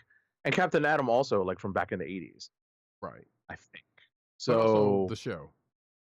Specifically for Captain Atom. Yeah, definitely the show, but also I think in the comics. I think he was on one of, if not Justice League Europe, Justice League, whatever. Justice League America, Justice League, or just plain old Justice League. Right. I think he probably was on a couple actually, at that time. Right. But I'm not, Not entirely sure. Right. So. Exactly. Like having not, I'm not as well read in that era, so it's interesting that there's only one, like brand new, you know, member to the Justice League here. Right. And apparently, if you're watching the video version, you can see the Watchtower concept art by Dan Mora, which looked like Nico Minoru's staff. Staff of one, yeah, it does look like the staff of one. More than the Watchtower from the show, but there you go, folks. I don't know. I might check it out for curiosity. Yeah, just to see how they restart it, Mm-hmm. It's just to see how they restart it. All right. Next Next up, Dynamite Entertainment has announced that Declan Shalvey, the writer of ThunderCats, will also take the helm of their new Terminator series, which is slated to launch in October 2024. Luke Sparrow will be the artist. The story will be set in the present, with Skynet sending Terminators to different destinations in space and time in a huge offensive. Okay. I don't have a soundbite from this, but I don't know if it's going to pick up. No, I heard it. Yeah. There you go. Got to get some of that in there. But yeah, I mean, hey, Shelby's doing pretty damn good on ThunderCats at this point, so good on him. Let's see. Next up, though, Teenage Mutant Ninja Turtles times Naruto delivers Ultimate Ninja crossover. So yes, folks, if you didn't think, if you wasn't sure what or where the turtles were going to cross over with next, here you go. So you know what? I'll be honest. This one was one I really didn't think about or was halfway expecting, but it makes, I guess, some kind of sense. Sort of. But yeah, the heroes in the half shell and the whatever Hokage or whatever he ends up going to be. It's going to be a joint effort between IDW Publishing and Viz Media. It's a 4-issue miniseries written by Caleb Goellner, from, I guess, Sonic the Hedgehog, and illustrated by Hendry Presitia from Mighty Morphin Power Rangers, with colors by Raul Angulo from NYX, and letters by Ed Dushar, who does pretty much everything from IDW, I think. I think that's one of the only other names that I see on IDW. And I guess some Dynamite books also, now that I think about it. Jorge Jimenez and Presetia are going to do the cover art for one, and we get an official description for issue number 1 from this, which I won't go into. They're meeting up. Going to be, I guess. Wait, here's the question, which is okay. I was about to say, are they going to be in modern New York, or are they going to be in the Hidden Leaf Village, wherever that might be in space and time? Yeah. Which sounds like it's splitting the difference. Right. So is it going to be in that respect? It's probably going to be like the Turtles Street Fighter thing, because we don't know where the heck they're just like, no, they're all together and Shadaloo's around, and I don't know, things are represented. But Teenage Mutant Ninja Turtles times or X Naruto #1 will be released November 13th, 2024. Believe it. Next up. Alrighty. Next up. So this is some speculation, hyperbolic speculation, as it were. But apparently, in an upcoming issue of Teenage Mutant Ninja Turtles, specifically #3, after we get a spotlight on #2, on Michelangelo #2, we're going to get a spotlight on Leonardo in #3. And apparently, the cover is teasing that Leonardo is hanging up his katana. And some of the spoilers here is that Leo may be looking a different path, a path of peace and or pacifism. So we'll see how that goes. But obviously, we now know for certain that the first several issues of this series are going to focus on each individual turtle. Mm-hmm. I'd say, do not go the Simon Williams route, Leo. Right. Do it. You know, I'm slightly looking forward to the Donatello issue. I'm not gonna lie. Anyway, speaking of the Turtles, new Teenage Mutant Ninja Turtles game has been announced. Which takes us in the toy corner, by the way. But Restoration Games has announced that the Teenage Mutant Ninja Turtles will star in the next installment of Unmatched Adventure. Ahead of Gen Con, Restoration Games released a teaser trailer to announce a Kickstarter campaign for a new Unmatched Adventures game in September. The new game will star the Turtles, making a major new IP for a major new IP for Unmatched franchise, which I have never heard of. So, according to this article, Unmatched franchise typically pits various historical or fictional characters against each other in intense one-on-one battles, with players comparing cards. You got me there, to determine the outcome of various rounds. There you go. If that sounds interesting to you, then look out for that in September. Next up. All right. Oops. This is a United States Mint website, and this is the ultimate crossover. A new coin and metal series is coming in 2025. The U.S. Treasury and the U.S. Mint have joined forces with DC, celebrating comic book art as a uniquely American art form. This new series promises to surprise and delight comic aficionados and coin collectors alike. Superman, Batman, and Wonder Woman launch the series in 2025, but who will join them? So apparently, they're asking for everyone to help choose 6 more DC superheroes, 3 each for 2026 and 2027. You can take a quick survey that is connected to this website, and you get to chime in and vote. Yep. So put all those votes into Danny the Street, folks. Also, it reminded me of something I saw tweeted. Apparently, at San Diego Comic Con, there is a large scale Tyrannosaurus Rex on sale that you could get there. And I jokingly said, well, if there's a giant penny there, you know where it's coming from. Right. So, and no word on there being a giant penny here. Next up, though, you knew it was going to happen. There is a Xenomorph popcorn bucket for Alien Romulus, and it is indeed in the shape of a Xenomorph.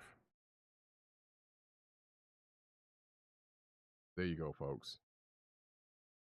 Actually, wait, excuse me. There are 3 novelty popcorn buckets. Sorry.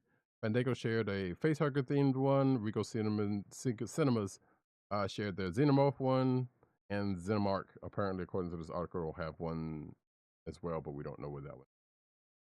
And they mentioned the Deadpool and Wolverine. Popcorn buckets, big thing now, I guess. Weird. Next up. Yep. So, Factory Entertainment unveiled Star Trek The Next Generation medical tricorder replica, shipping in late 2024. So, yeah, they've tackled a bunch of replicas, from Sulu's teacup to Picard's inner light flute, the next gen cricket phaser and dustbuster phaser, Khan's Wrath necklace, and a life-sized Borg Queen skull. So this summer, Factory Entertainment is returning to sickbay with their version of Dr. Crusher's medical tricorder, based upon the version of the prop seen in the later seasons of Star Trek The Next Generation. Cool. Does it have like the thing that you can pull out and scan people with? Now that part I'm not entirely sure.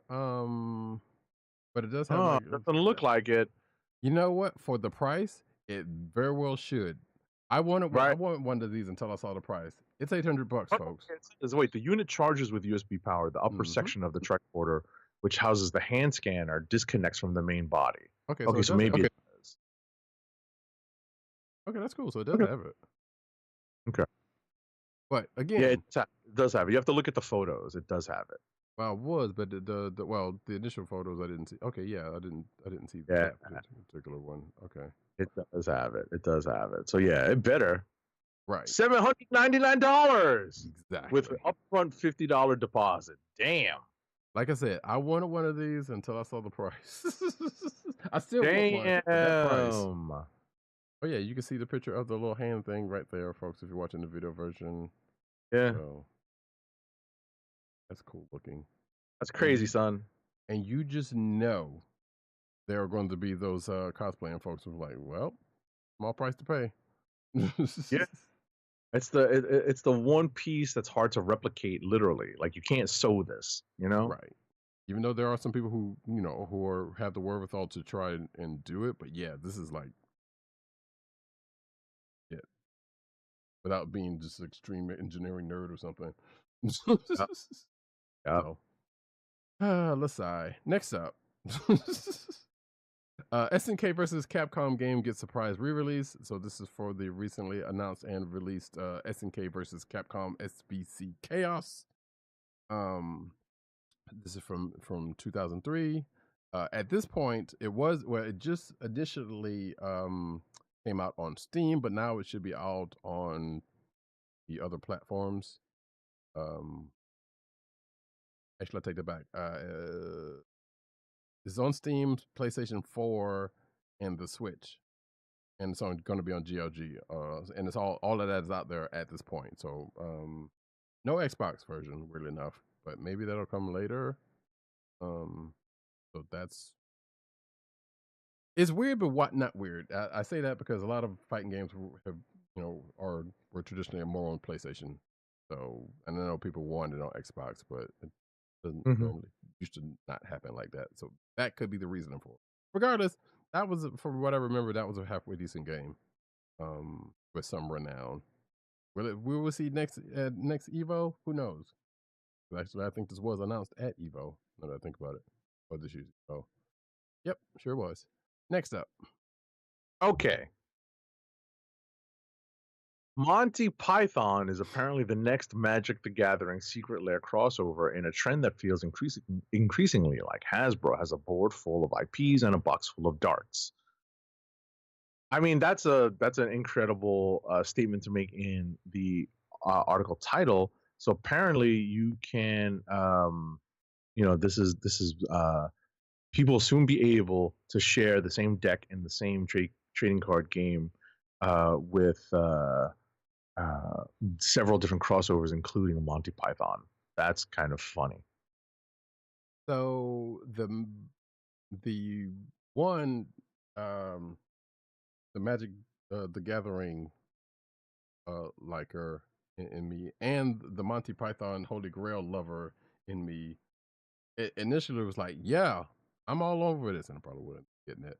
But also, I kind of agree with them. So like, yeah, they're just throwing darts and stuff. Like, granted, I have bought a couple of Secret Lair things in the past, so I'm not immune to this.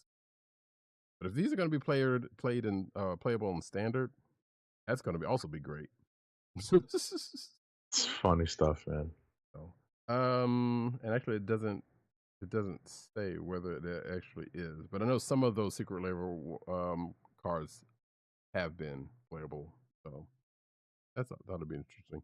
Next up, though, Transformers, quote unquote, most controversial high-end Megatron toy is getting a Takara re-release.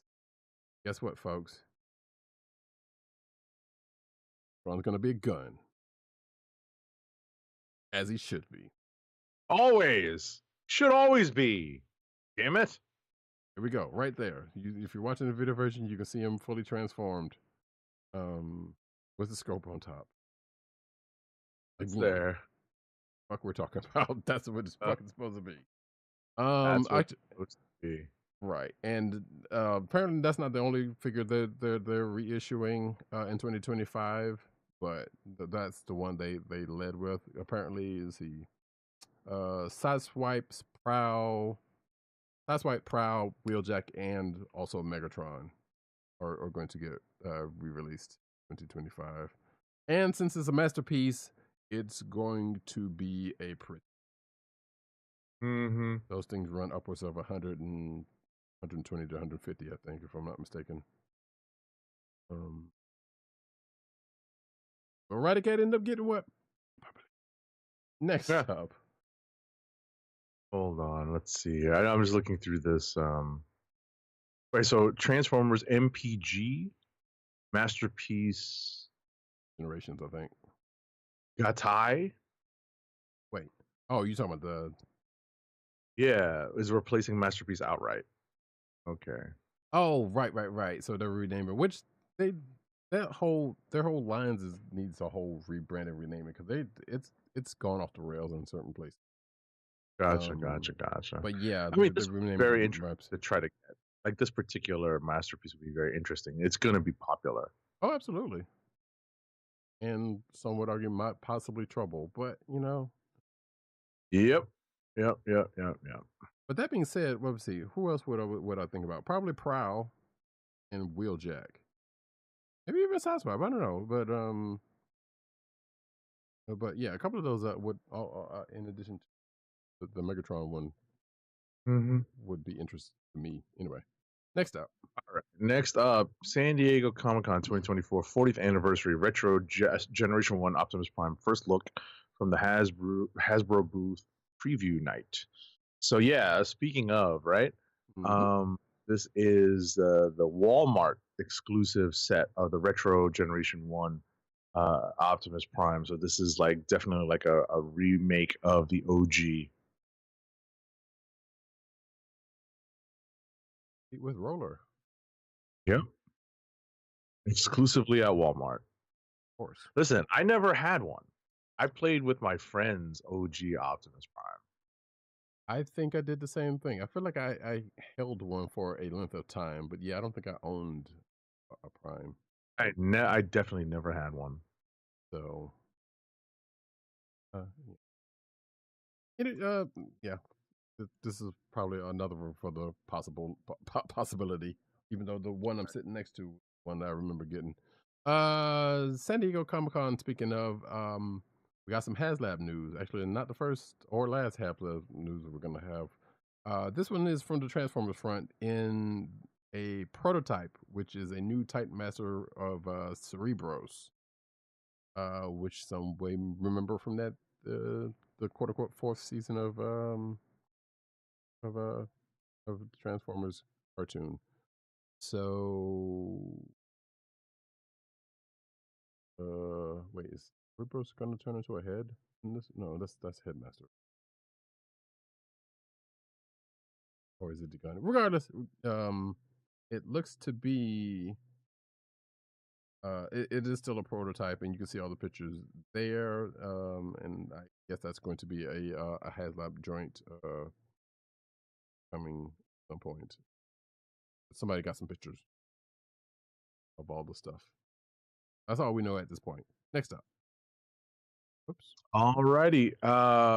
Hasbro reveals amazing new Transformers, G.I. Joe, Star Wars, and Marvel figures at San Diego Comic-Con 2024, including Transformers Legacy United Dinobot Dino King multi-pack figures. So you get a set of 6 Dinobot figures, and they can combine to form the mighty Dino King. This is all well after I was into Transformers.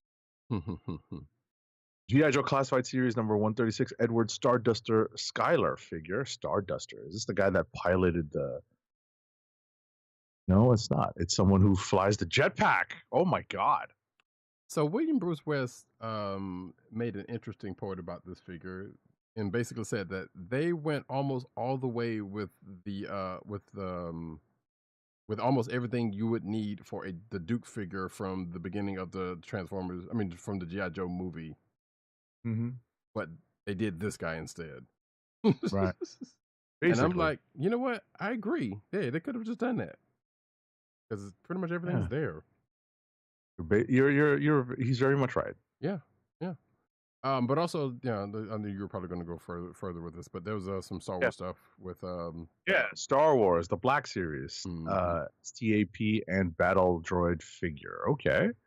Yep. You get Marvel Legends series Kang the Conqueror figure with whatchamahoots, the chair, the throne, throne and base. Wow. I did not go into pricing here, folks. The Dino King set is $79.99. The Starduster guy with the jetpack is $34.99. the Star Wars Battle Droid figure and the STAP is $49.99. Wow, that's expensive. Yeah, the Kang with the throne, with the floaty throne, is $60, $59.99.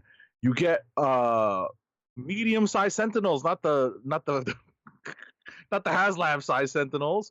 For $54.99, you get two. That's not terrible. These are 7.2-inch figures, so they're just a little bit bigger than the standard Marvel Legends.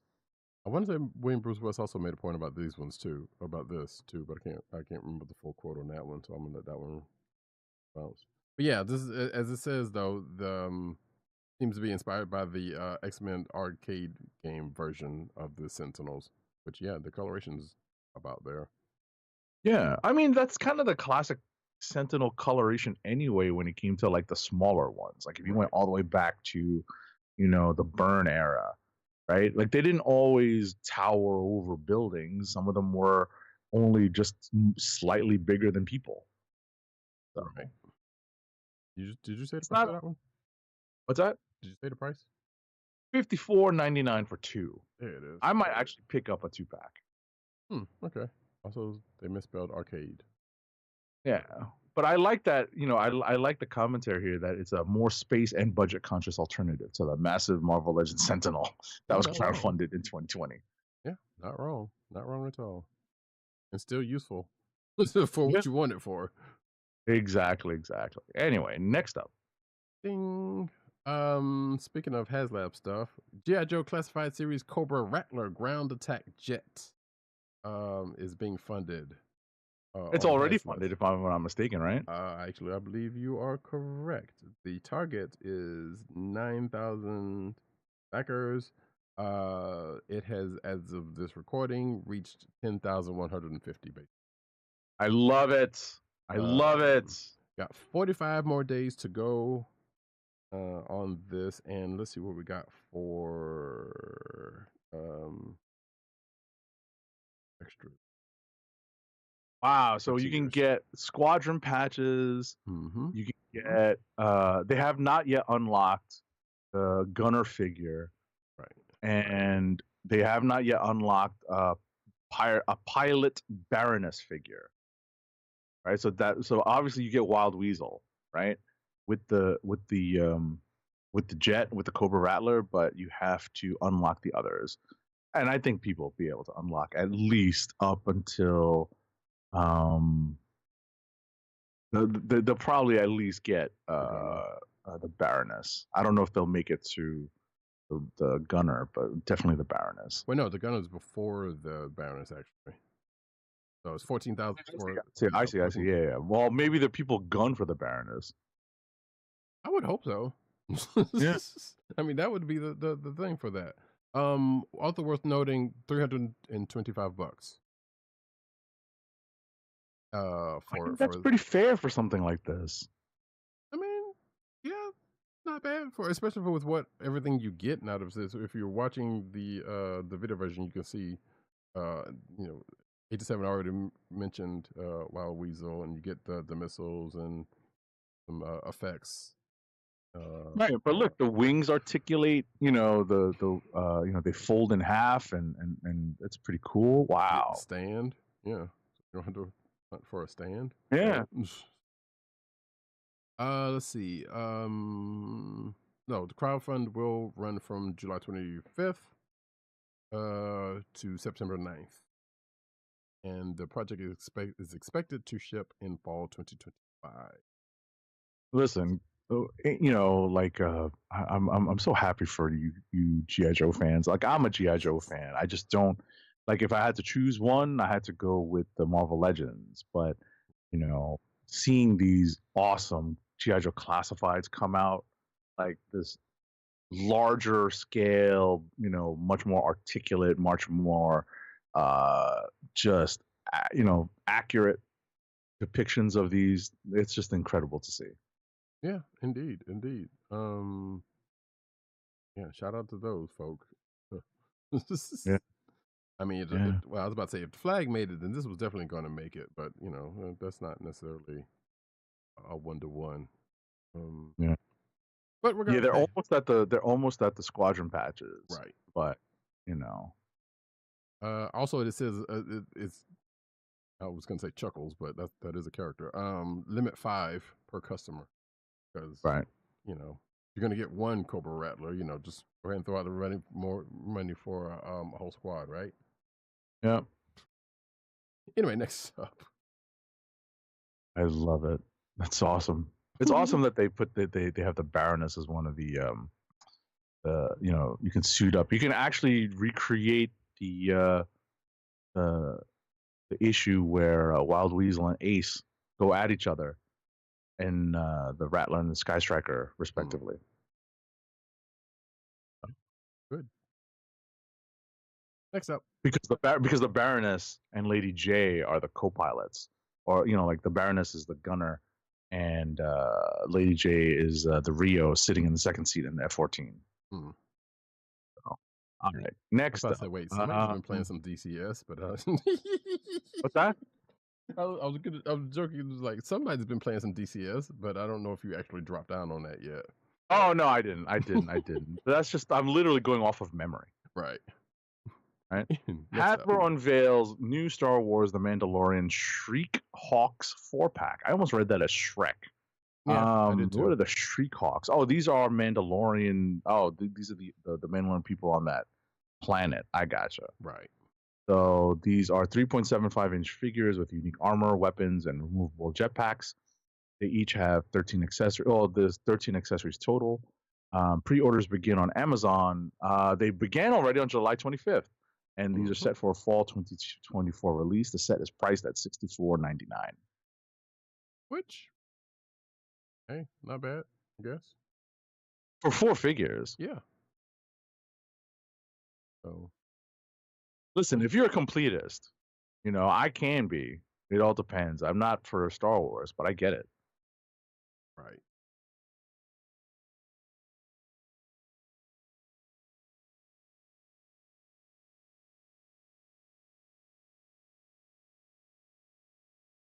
Last but not least, because yes, we're actually ending with toy news for once. Hasbro Pulse gives first. I do have Toy Corner, remember? Oh, he does. Hasbro Pulse gives first look at Ghostbusters Plasma Pack retro VHS inspired packaging. Mouthful. So you see the pictures here. You got the Ecto 1. You got the packaging that does indeed look like the copy. And in fact, if I had hands on my VHS copy, I could compare. But let's see. Pre-orders are available now. Like I said, the Ecto 1. There is the pack. Excuse me, not the pack. The trap with the PKE meter. You can see watching the video versions, a bunch of like stickers and some other cards. I guess this is the cards that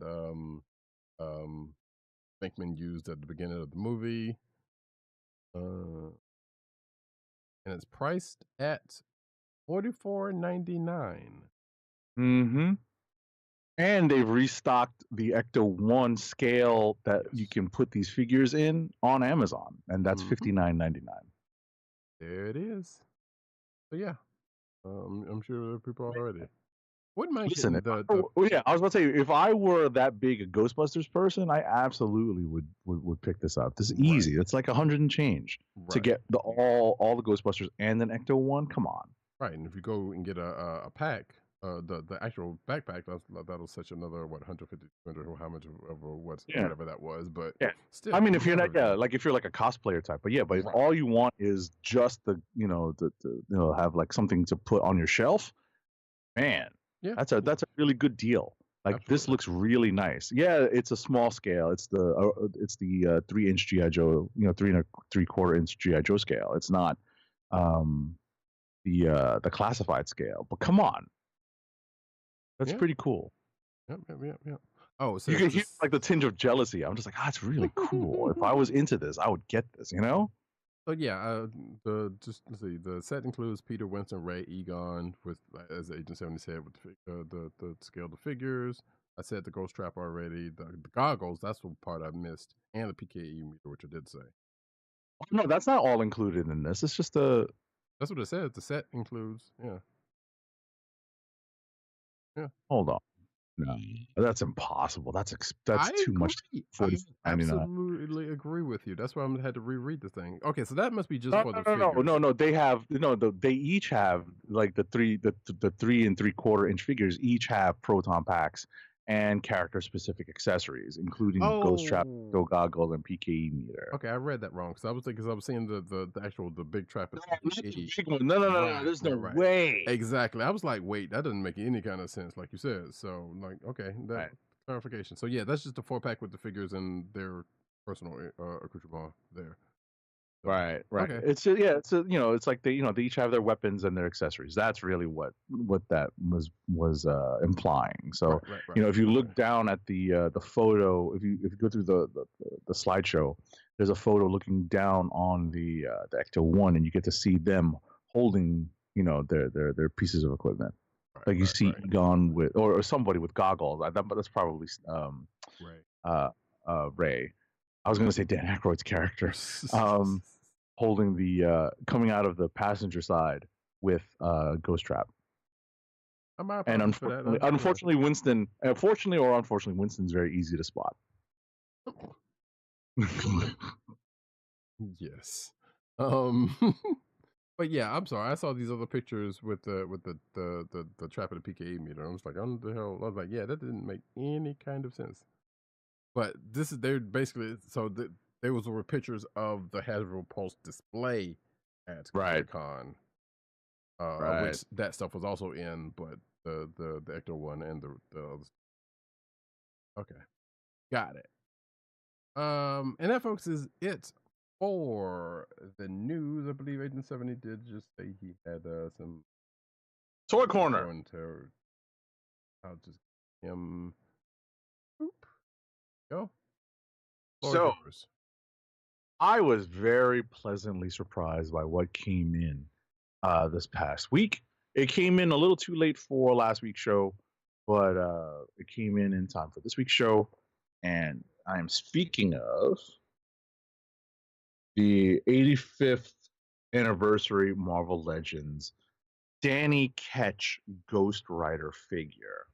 Let me take care of my background so that you guys can see this, because that's how excited I am about this particular figure.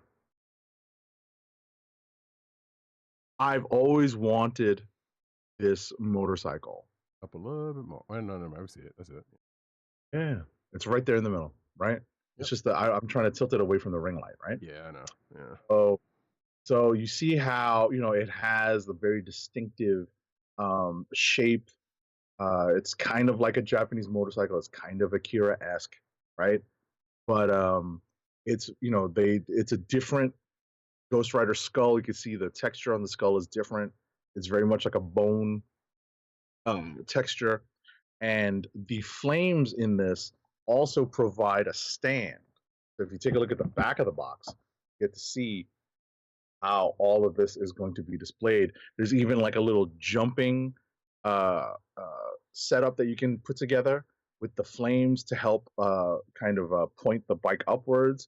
That's just really cool, and an excellent job by the folks at Hasbro to really take these Marvel Legends a step forward, right? When you're paying this much for action figures, you want to hope to get something more than just the standard stuff, and something like that, like a little stand to help display, goes a long way. That's good. That bike also reminds me of a Power Rangers bike, but I don't think it's the exact same. There was a particular bike in one of the shows that. Right. I mean, listen, I was just so happy. I wanted to, I'd been for many years considering going backwards and getting the old Marvel Legends Ghost Rider, the Toy Biz. Mm-hmm. Right? With the bike, I had thought about it, but I just decided to be patient, knowing that they'd already done the Johnny Blaze bike, and I can't wait to put them next to each other. right? They did the Johnny Blaze bike. I have that. But now I've got the Danny Ketch bike. And just to see them, next to each other, those are the Marvel Legends I always wanted. That's why I still collect Marvel Legends, because they're still putting out figures of the characters that I always want. Sure. That's the wildest part to me, is that I can't believe that they're still doing it. Like everything down to that, Walmart exclusive Professor X, battle armor, which still annoys the hell out of me. Mm-hmm. Yeah. So Yeah. It at this point there is a sense, or at least for me, of like, what haven't they done? they're still out there. They're definitely digging a little bit, because they're putting out a lot of several more new characters or newer characters. Mhm. But based on like what are what could be termed like iconic covers, iconic uh team formations like the Wackos, there are still figures out there, and they're going to be going through re-releases as they put them on the new and improved character bucks, the action figure bucks, as it were, the body types. And that's unfortunately going to be, that's just part of the process. But my hope is that they're eventually going to get to each and every character, like iconic depiction of some of these characters. We've already got Leisure Suit Wonder Man, amazingly enough. Yeah. Right? Like I can't think of too many people, too many characters I would want. I'm still looking to grab that Sky Cycle at one point, but Oh yeah, I've got that. I was about to say it's been on sale a couple I times. Like know. it was on sale for Prime Day. It was on sale at Hasbro Pulse.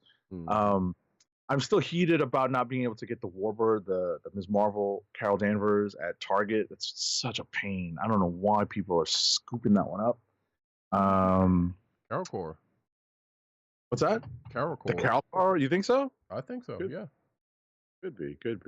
But yeah, that's super frustrating to me. But my hope is that I'm going to be able to locate one of those, on my own without paying too much extra. And just it's a weird thing to still be collecting these things just to get like like that iconic version, just so that you can like put it on your bookshelf for like a month or two and then be like, you know what, I'm going to change that. Right. Or these dioramas that you keep promising. I just haven't had a chance to do them yet because I have to literally open the boxes that they're in still. Isn't that terrible? That's something I have to do. Yeah. Like I kind of want to keep them pristine, but at the same time, if I want to do this, I'm gonna have to break the package. So that's not even it. It's just they pile up. It's like I'll get to it. There's that too. They're actually easy. Believe it or not, sometimes they're easier to handle when they're still in the boxes. You could just stack them up. Oh yeah. Oh, that I do know, because that's how I got them in boxes. Yeah. So yeah. But anyway, all right. Last ad read. Last ad read of the night, when we've been at this for a little while, is keep our podcast free by shopping at Amazon. Visit cspn.us and click the Keep Our Podcast Free link at the top of the page. From there, scroll down and click on the Amazon link to shop. Purchase items from Amazon as you normally would, whether it's books, music, electronics, jewelry, apparel, or Marvel Legends. For every purchase made on Amazon through our link, Amazon sends the CSPN a payment. It helps us keep the Comic Book Chronicles podcast free for our listeners at no extra cost to you. Amazon.com through CSPN.us. Do it today. All right, folks, that's it for this week's show. We will be back next week with another, quite more likely, San Diego filled show with with the announcements. Well, more announcements and some hopefully good stories from the show, and all the other goodness that's we'll probably still be talking about for the next couple of weeks. Let's be honest. Sure. And with that, folks, I have been Roddykat. You can find me at Roddykat on Twitter. You can find me at News Nerd on Twitter. You can find me at Stevie Caps on Instagram. Agent_7 on Twitter, Instagram, and Threads. You can also find this here podcast on the Cold Slip Podcast Network. That's ESPN.us. Do it today. You can also find us on your podcast place of choice, whether it be Apple iTunes, like Apple Podcasts, Spotify, or the Cold Slip Podcast Network SoundCloud page. Make sure to click like, subscribe, and leave us all the positive 5-star reviews, especially on Apple Podcasts, because that helps people find our show. And of course, as I've said, we record every Thursday, well, mostly every Thursday night, 9:30 Eastern Standard Time, on the channels of the Kliq Nation, and that's youtube.com/the Kliq Nation, and the Twitch. That's not wrong. That's not YouTube channel, Click the Kliq Nation. That's youtube.com/the Kliq Nation, and twitch.tv/Comic Book Chronicles.